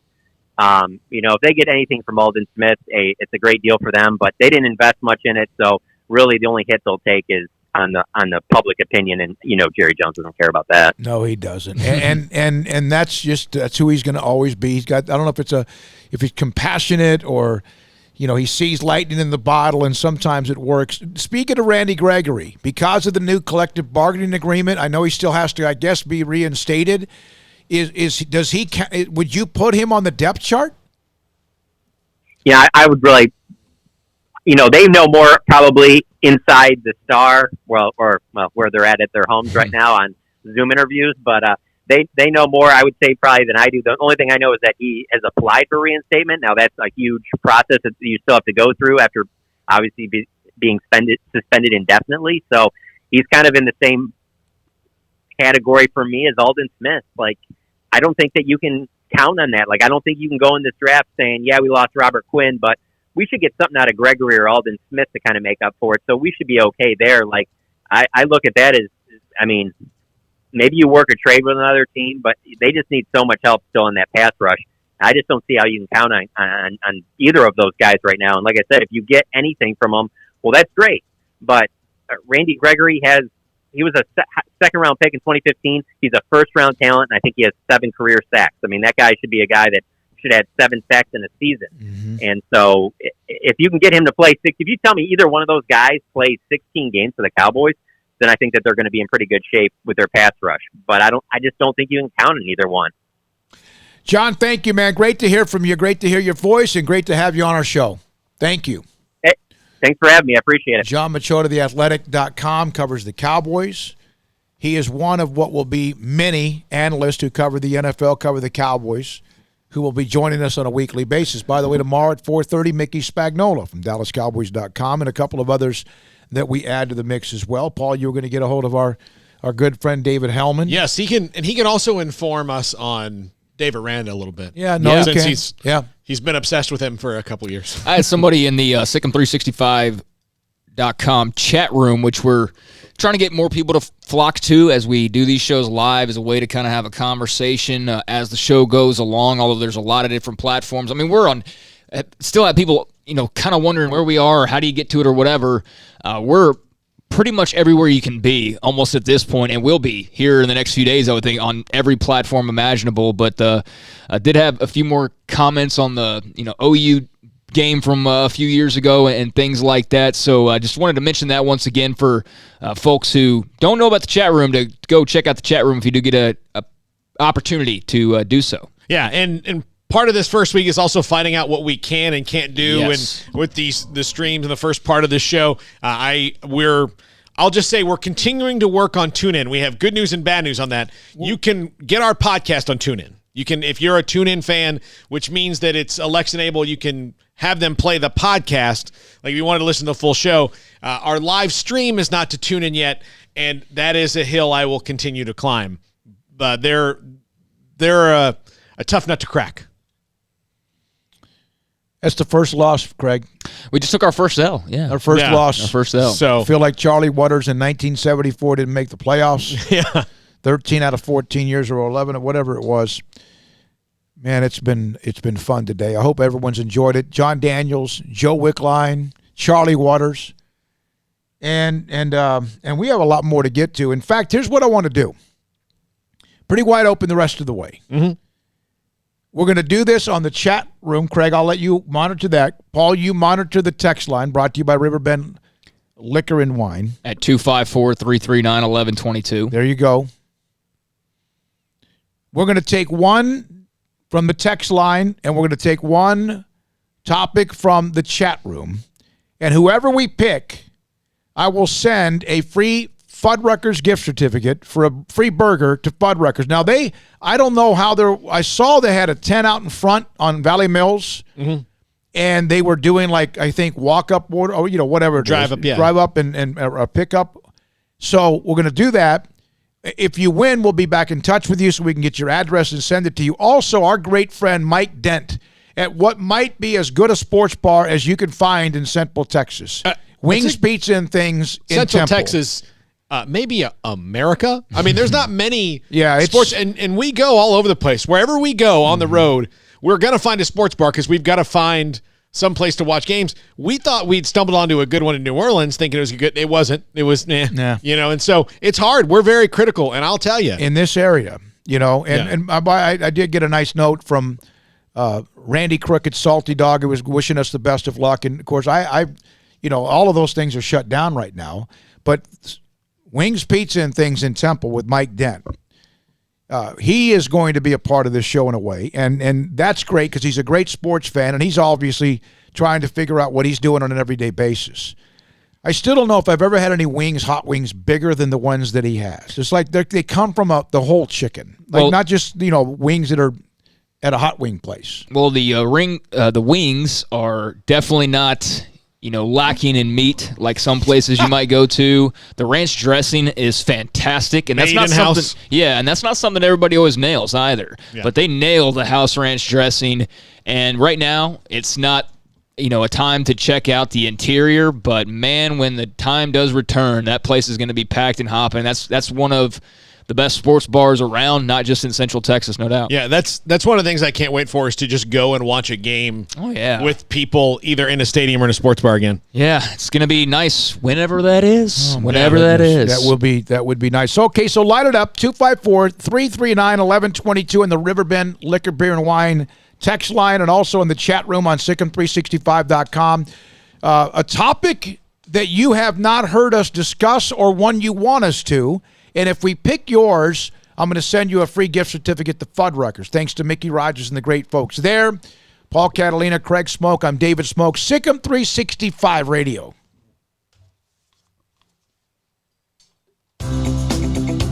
At Ideal MRI, we feel blessed to be a part of the Waco community. We're a small family business right here in Central Texas. Our goal is to bring down the cost of healthcare while maintaining high quality. In today's world, the cost of healthcare has never been more important, and unfortunately, significant illnesses and injuries still occur. That's why Ideal MRI is open and here to serve you through the difficult time. We offer premium MRIs just like a hospital with state-of-the-art technology and specialists, but you'll pay less. Sometimes thousands of dollars less, whether you're using insurance or not. At Ideal MRI, we accept most insurance and there are no hidden costs. We even offer financing. Everything's included in the price, and more importantly, you'll not get a bill in the mail later on. So if you need an MRI, ask your doctor about Ideal MRI. You can schedule an appointment safely from home, online in minutes at idealmri.com, or give us a call, 833-IDEAL-MRI. And please remember to follow CDC guidelines and practice social distancing. Stay home,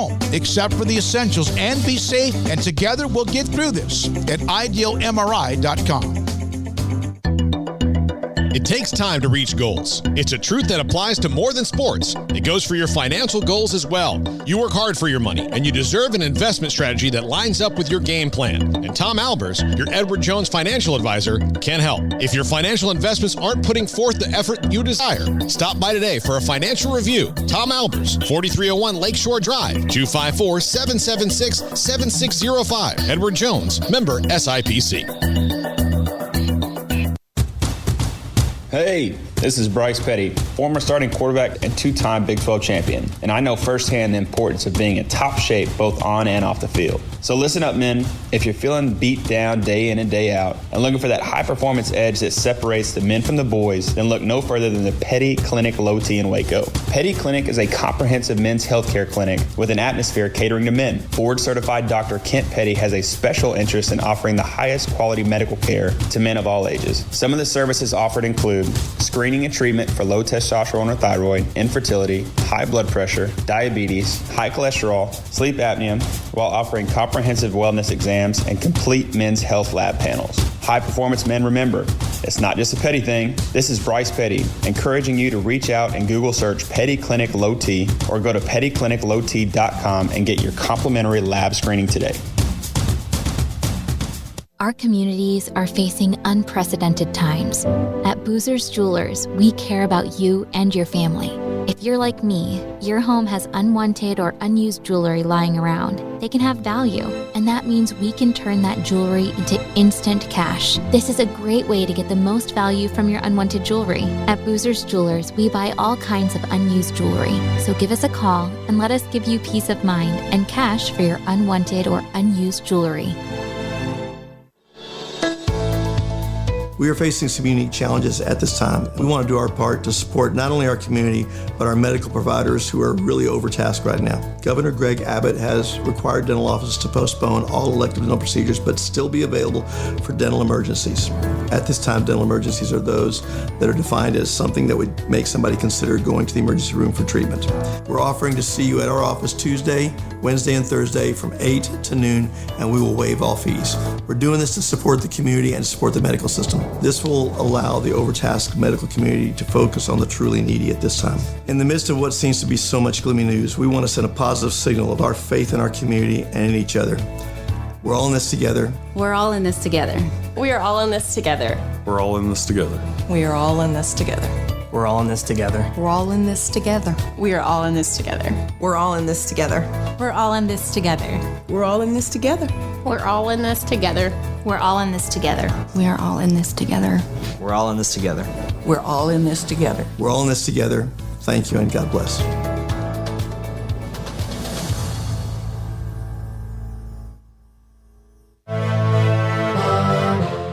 Well, here we go. This last 30 minutes of this show number 3, debut week, SicEm365 Radio. I've got one note if you would like to have that. Yes, I would. Former Baylor defensive end Deontay Williams had to medically retire after a horrific arm break a couple of years ago in Austin against Texas, if you guys will remember that. And had to medically retire or made the decision to medically retire. And then after this past season, announced that he's going to go try to play football again.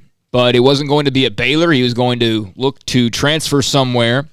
And he made his decision today, just a couple of hours ago. Deontay Williams will be going to Florida State to finish out his college football career. So congrats to that young man. I hate that we didn't get to see his full potential with the Bears because I think he was a good, had the opportunity to be a really good rush guy for them.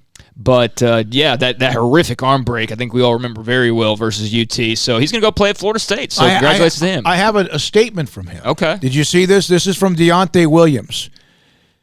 Dear Baylor Nation, I want to thank you for the memories I had of playing in Waco, Texas. I loved my time there and the unfortunate part that ended my career. I really thought my football career was over, but after speaking with Florida State alum Paul Catalina, I was told the Seminoles needed badly. Makes sense. Oh, yeah. Any kind of talent. And so after he wrote me a check, I decided, what? No, let's not. No. Let's not get. This is part of the statement. to me. That's not true. That's not true. What kind of check would he get from me? I've been an employee it was weird, though, because I saw Paul, I think, responded from a different email address than he was intended to. It was fsubagman@gmail.com. No, hey, look, I'll just tell you, he's made a wonderful life decision. Mm-hmm. He's going to love it there. And warm bodies. That's and I'm happy it's a guy who's actually got some talent. The only problem is he does not play offensive line. No. Yeah, they need help there. This is from Weed Dem Bears on SicEm365's chat room. Have you all talked about Baylor's all-decade team? We will, in fact, as you mentioned, Craig. Mentioned a couple days ago, so I mentioned it lately. We've all voted, tabulated everything. We'll have ours sometime maybe next Monday or Tuesday. I need to send mine in. I had a that couple would be nice. I asked Colt if there was a timeline. He said, maybe you guys touch on it next week. So we will definitely next week have our all-decade team, everybody who voted on that for Baylor football. And there were some easy choices. I think you could I don't know about you guys, I could kind of go 80% all the way without even giving it too much thought. Mm-hmm. And then there was probably a handful of positions where I had to think about it a bit more.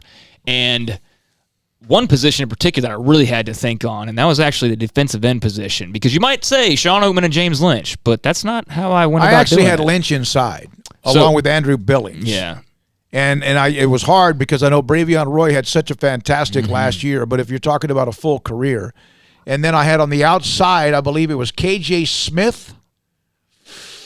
See, the defensive end spot's a little tougher. Yeah, and I by the way, and I'll say this, I spoke with Phil Bennett because he coached a lot of those guys that were on those teams that were so good in the early part of the decade. And I even asked other coaches, I said, tell me, and he said, you know what, I know that, I said, was Oakman just hype? He said, I understand that was out there. He goes, I'll tell you that he had 1 year he had 11 sacks or whatever. I'll tell you this right now. What other coaches hated about going against him was that sometimes it took 3 people or so to have to block him, 1 or 2 and then a chip. He goes, and that didn't always lead to him doing a lot, but people knew where he was. And that was from a guy that would tell you without question truth serum about players. Yeah, Sean was not a bad player. He was a really good player. I do think that he got overhyped, but that wasn't because of anything Baylor did or anything that Sean did. He just so happened to be the type of wild guy that loved having a green mohawk and lots of tats and pet snakes and things like that. And so his character took most of the attention, whereas his play was kind of like the side effect to that. And if he played well, then it just was an even bigger deal because, hey, the character was already established. But, he definitely got a bit overhyped, and it would have been interesting to see if things had changed and been different, what his initial draft spot would have looked like, if he would have come out when he could have come out before the legal troubles that are now behind him. But, yeah, he's not somebody you just dismiss and go, oh, he was all hype. Absolutely not. He was an impact guy for them, just maybe not as much as you would have hoped given the amount of hype. Speaking of defensive linemen or defensive ends, there was a story today by Joseph Person, theathletic.com. Could history repeat with Baylor defensive lineman James Lynch and Matt Rule in Charlotte, where he went over and he's told the story about what Lynch and how that all came about. Of course, everyone knows that story. We've had James Lynch on before. And, he just was talking about how Lynch just started trusting Matt Rule. Mm-hmm. And it's a great story. If you haven't seen it, it's on theathletic.com. It's Could History Repeat with Baylor defensive lineman James Lynch and Matt Rule in Charlotte. What was interesting is when we had Gil Brandt on, when Brandt mentioned the other day that he could be anywhere from a second round to a fifth round pick. And I've seen some Baylor fans got up in arms over that. There is no rhyme or reason. We don't know. If he goes fifth round, if 4 rounds of people say no, that's not because it just happens. We've told the story about Andrew Billings. Yeah. We love the young man. We love him to death. But what Gil Brandt said to us after the first night, Craig, you mentioned that. Here's one off the text line, Paul, brought to you by Riverbend Liquor and Wine. A topic, probably not mainstream enough, but eNASCAR, iRacing, bringing in over 1 million viewers on TV, whereas the NBA is doing something similar with the video games and a couple of players. Now, there is sprint car racing and IndyCar in the virtual mode.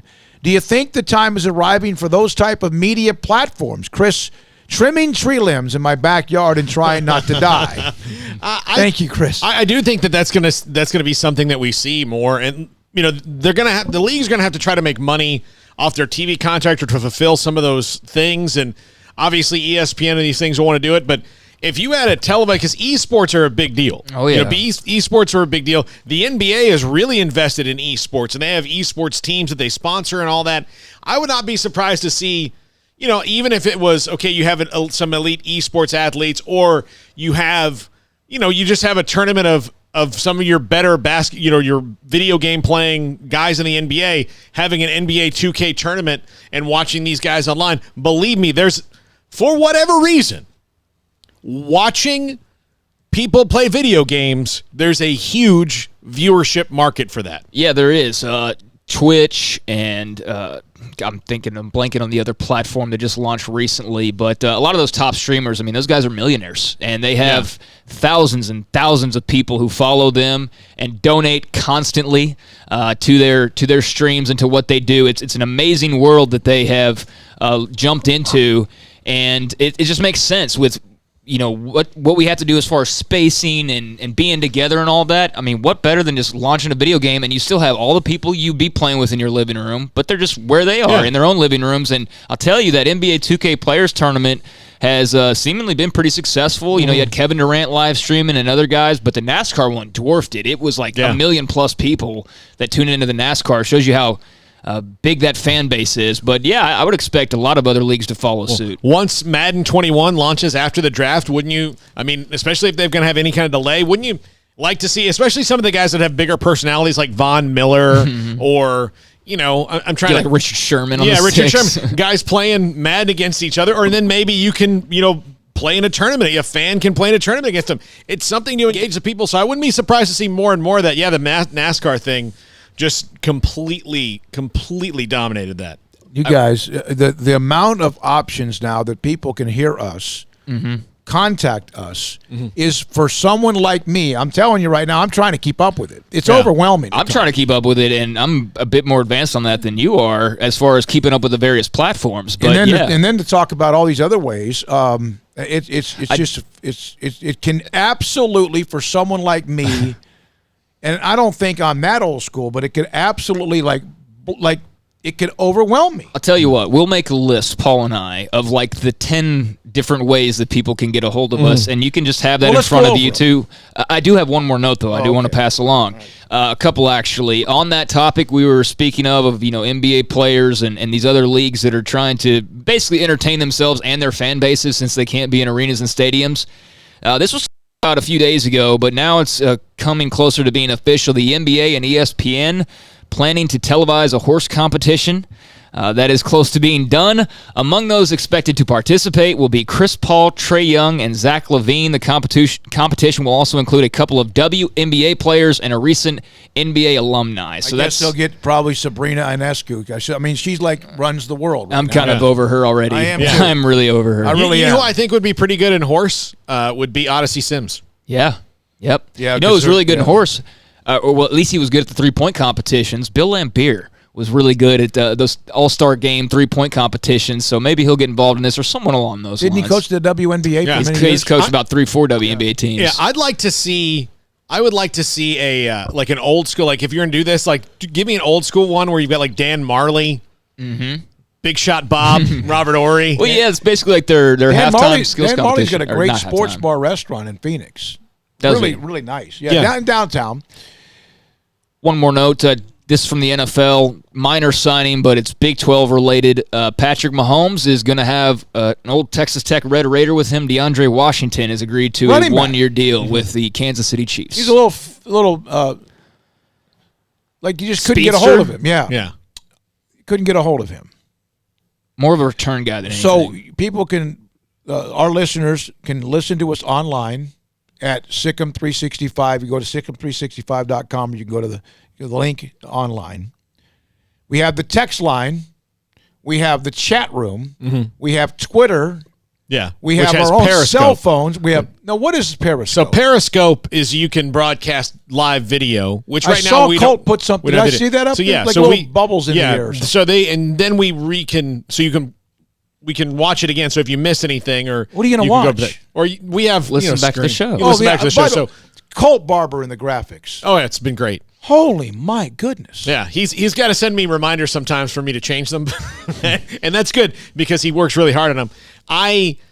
So you have Twitter with Twitter/Periscope. So if you go to @SicEm365 Radio, you can watch the Periscope stream or listen to it there. Facebook Live, we're on there, and we're on YouTube. So you search SicEm365. So you go to YouTube.com? Yeah, go to YouTube.com, search SicEm365 Radio, and we'll be up there. So We're on YouTube. See, the reason I got confused about Periscope, Facebook Live, and YouTube is I always thought that was video. It is, and we will have it. And we are. We will have it eventually. Eventually. I'm going to have to actually wear clothes for this thing. Is that what I have to do? Huh? I'm actually going to have to wear clothes for this thing. Yeah. Is that what you're saying? You know, eventually is an open-ended thing. Okay. I am wearing my Cowboys training camp type clothing. Me too. Today. Yeah, just T-shirt and shorts. How many times in a studio setting did you ever see me walk Never. in with a pair of shorts? Maybe and a after T-shirt a golf on? tournament. Yeah. No, well, Maybe not even a a golf T-shirt. tournament, I was with a sunburn. Yeah. No, it's not. I mean, we'll do that when we have video. We'll present ourselves much more. We'll actually get to have a haircut. Actually, more than going back to sports, I really, really, really want a damn haircut. You're not going to self-haircut? No, I don't. I'm not. I've spent too much money over the years on my haircut to just ruin it all. Just go shave it bald like you've done. But Smokey, No. this is from Gift Bear. What platform will you all use to stream the live video and audio simultaneously? Oh, no idea right now on that, I don't believe. I mean, I think as far as an exact platform. Yeah, I mean, it'd be a lot of things. So we use OBS, which is our kind of hub. Okay. And so it can go out to a lot of things and restream. So there's things I've learned about here in the last couple weeks have been great. So when we get there, we'll get it, and it'll be pretty cool. It just and right now we don't have the setup where we could have all three of us on camera at the same time anyway because of the way we're set up. Yeah, we're 6 feet apart. Yeah, we're complying by the rules. Only 3 people here, plus Woodrow. Yeah, plus Woodrow, our official show mascot. Speaking of complying, so Mike Florio today was on the Fan in Dallas. He said that the Cowboys should be cited by league officials and maybe law enforcement officials for their continued flaunting of CDC recommendations and local laws banning gatherings when they're working out together. You've got players who are violating local laws. Hey, thou shalt stay home during this pandemic, and they're both creating a risk of spreading the virus, sending a horrible message to others. This is on the flagship in Dallas, so you know that 99.9% of all people want him to burn in hell. They want that for Mike Florio, I think, just in general, regardless. And so Mike Fisher wrote about this on his SI.com account. So that's Mike Florio is also a very famous pot stirrer. Yes, very much a big part of his repertoire. He's been on Dez's butt now for a long. And guess who's working out in Dallas with all these other guys? Des Bryant. Right. All right, so that's just something to throw out there. Here we come. It's 5:45. We'll wrap it up. More of your text line responses and your chat room responses. I just in my mind, looks like we had about 185 to 200 chat room back and forth. Not today, but in the last two or 3 days. We love that. The text line, 254-339-1122, SicEm365 Radio. It takes time to reach goals. It's a truth that applies to more than sports. It goes for your financial goals as well. You work hard for your money. You deserve an investment strategy that lines up with your game plan. And Tom Albers, your Edward Jones financial advisor, can help. If your financial investments aren't putting forth the effort you desire, stop by today for a financial review. Tom Albers, 4301 Lakeshore Drive, 254-776-7605. Edward Jones, member SIPC. At Ideal MRI, we feel blessed to be a part of the Waco community. We're a small family business right here in Central Texas. Our goal is to bring down the cost of healthcare while maintaining high quality. In today's world, the cost of healthcare has never been more important, and unfortunately, significant illnesses and injuries still occur. That's why Ideal MRI is open and here to serve you through the difficult time. We offer premium MRIs just like a hospital with state-of-the-art technology and specialists, but you'll pay less. Sometimes thousands of dollars less, whether you're using insurance or not. At Ideal MRI, we accept most insurance and there are no hidden costs. We even offer financing. Everything's included in the price, and more importantly, you'll not get a bill in the mail later on. So if you need an MRI, ask your doctor about Ideal MRI. You can schedule an appointment safely from home, online in minutes at idealmri.com, or give us a call, 833-IDEAL-MRI. And please remember to follow CDC guidelines and practice social distancing. Stay home, except for the essentials, and be safe, and together we'll get through this at idealmri.com. Waco, Texas, a place with its own unique history and a future bright with promise. Full of remarkable growth and opportunity, and what makes it all work is its people. Families, raising children, growing businesses, Wacoans are hardworking with a passion for what's next, and we're proud to be from here, helping Waco to grow and prosper. We are the First National Bank of Central Texas. Familiar faces making local decisions. Member FDIC, an equal housing lender. Let Camille Johnson Realtors guide you seamlessly through the process of buying your dream home or selling your current one. Commercial, farm and ranch, or residential, Camille Johnson Realtors can smoothly and successfully lead you through any transaction with a team of 24 experienced agents who are excited about serving you. Camille Johnson Realtors services the entire greater Waco area. If you're in the market to buy or sell, contact Camille Johnson Realtors, 104 Midway Center in Woodway, or find them online at www.camillejohnson.com. Camille Johnson Realtors, elegant, charming, warm. Welcome home.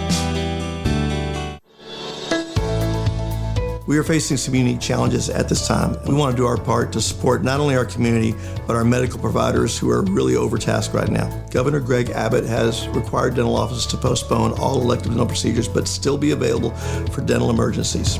At this time, dental emergencies are those that are defined as something that would make somebody consider going to the emergency room for treatment. We're offering to see you at our office Tuesday, Wednesday, and Thursday from 8 to noon, and we will waive all fees. We're doing this to support the community and support the medical system. This will allow the overtasked medical community to focus on the truly needy at this time. In the midst of what seems to be so much gloomy news, we want to send a positive signal of our faith in our community and in each other. We're all in this together. We're all in this together. We are all in this together. We're all in this together. We are all in this together. We're all in this together. We're all in this together. We are all in this together. We're all in this together. We're all in this together. We're all in this together. We're all in this together. We're all in this together. We are all in this together. We're all in this together. We're all in this together. We're all in this together. Thank you and God bless.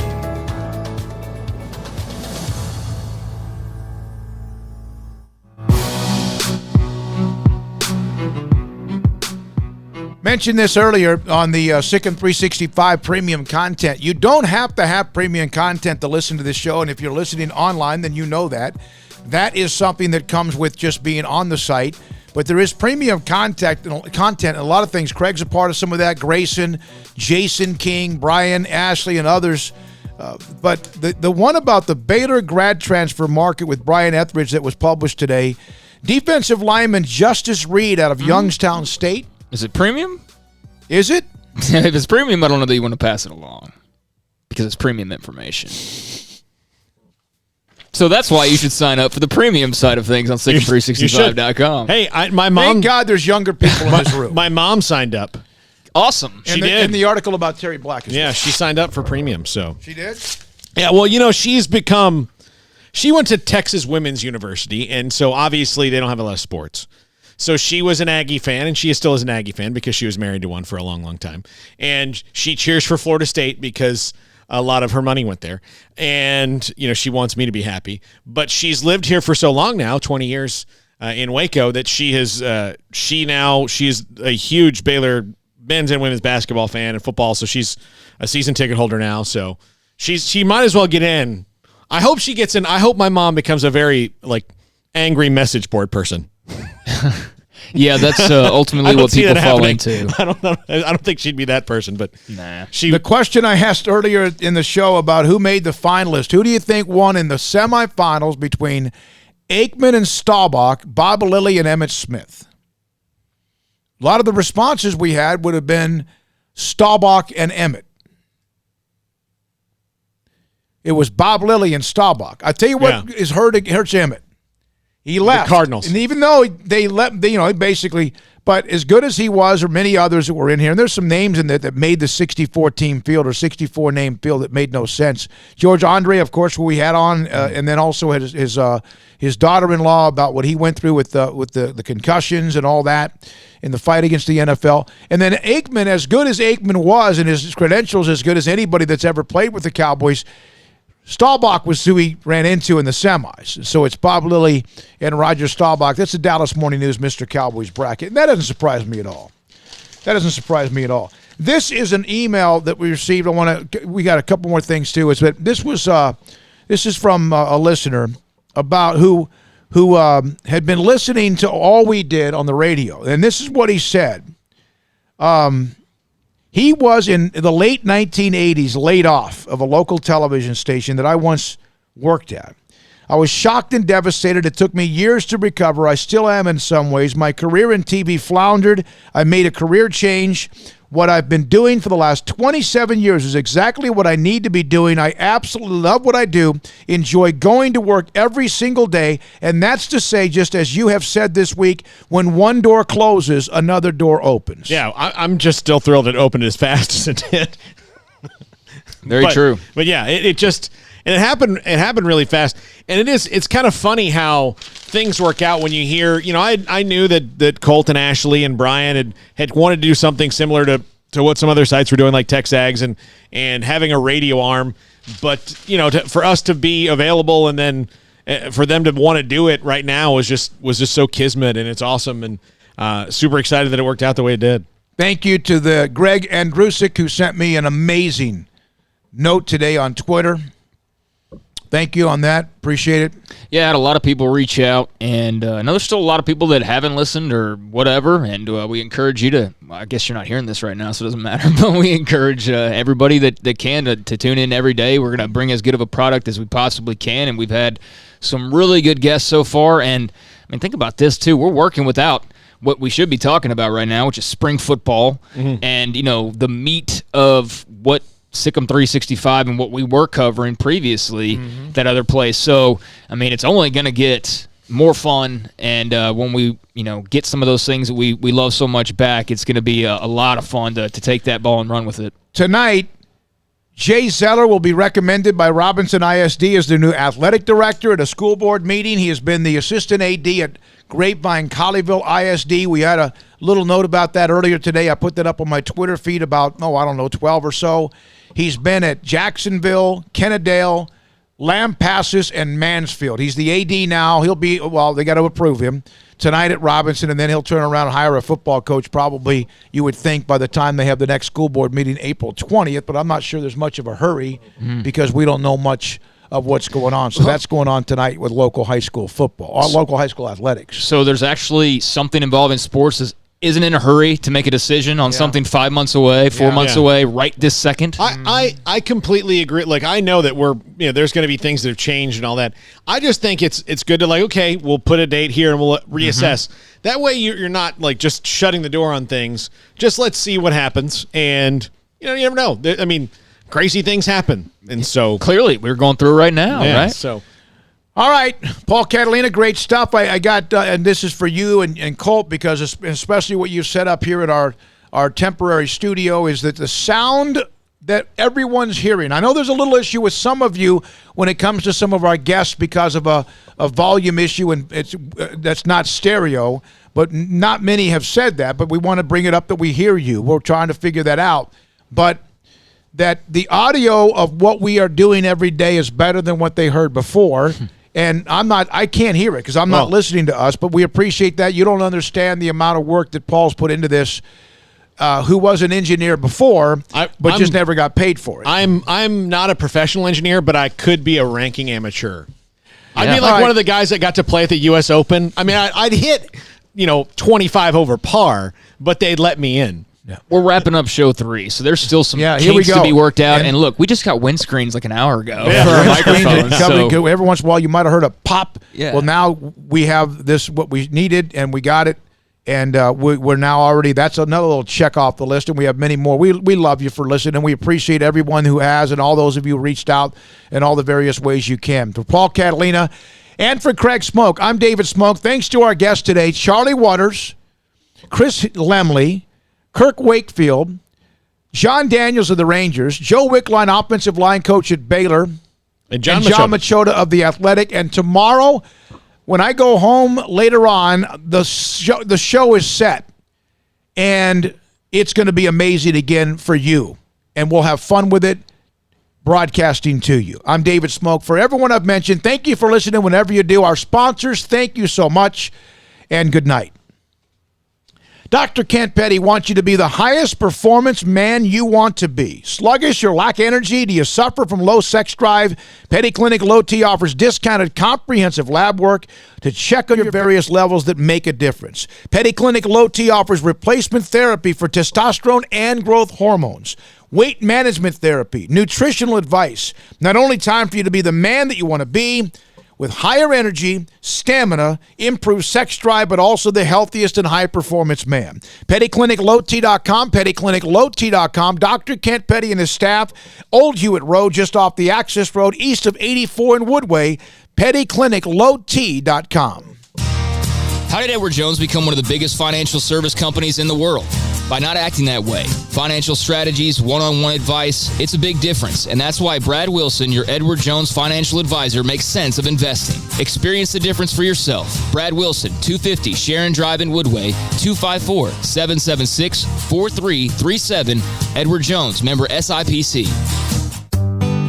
In this day and age, you must be able to change how you do business. Think outside the box to ensure that you service your customers. And at Waco Custom Marketplace, we've created our own drive-thru for your Monday, Wednesday, and Friday shopping needs, 10 a.m. to 6 p.m. So you can still order and enjoy from our great butcher shop and bakery, including 2 pounds of 8-ounce salmon fillets for $24.05, 2 pounds of 4-ounce catfish fillets for $4.90, sliced ham or turkey, American cheese and smoked sausage, fresh chicken breast, 3.5-pound whole chickens, sliced bacon, boneless pork chops, 80-20 ground beef, 4 pieces of sirloin steak or 4 pieces of ribeye steak from $19 to $35. Marinated beef or chicken fajita meat plus a loaf of bread. Fresh carrots in Idaho or red beef potatoes or white onions. Pinto beans and white rice, flour tortillas. So the great product, customer service, and tradition continues at Waco Custom Marketplace with a drive-thru only Monday, Wednesday, Friday, 10 a.m. to 6 p.m. Waco Custom Marketplace, 425 Lake Air Drive in Waco.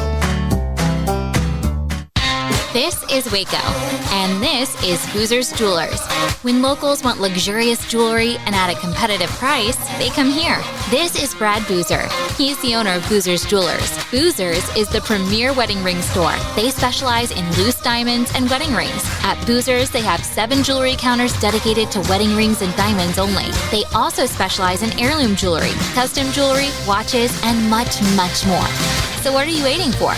Stop on in today and discover why the locals trust Boozer's for their jewelry.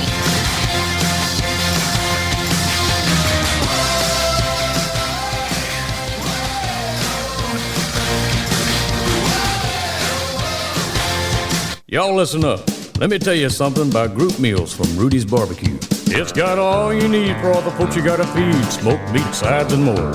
There's everything down to the tablecloth, just like the one that you see at the store. At a bridal shower, it's better than flowers. And a long distance meeting, it'll pass the hours. It'll feed all the cousins at a family function. It's better than potluck at a church luncheon. Next time you need to feed 10 or more, call and order a Rudy's group meal. Next in line. Southwest Sports Medicine and Orthopedics, the team physician of Baylor Athletics. Our doctors specialize in the diagnosis and treatment of any and all sports-related injuries, celebrating over a decade of service in Central Texas. Our doctors are equipped to handle a wide range of issues, whether it's your foot or ankle, orthopedic spine care, your hand or wrist, knee and shoulder pain, or if you're in need of our arthritis or total joint clinic. Trust the doctors that Baylor trusts. Southwest Sports Medicine and Orthopedics. Our goal is to get you back in the game.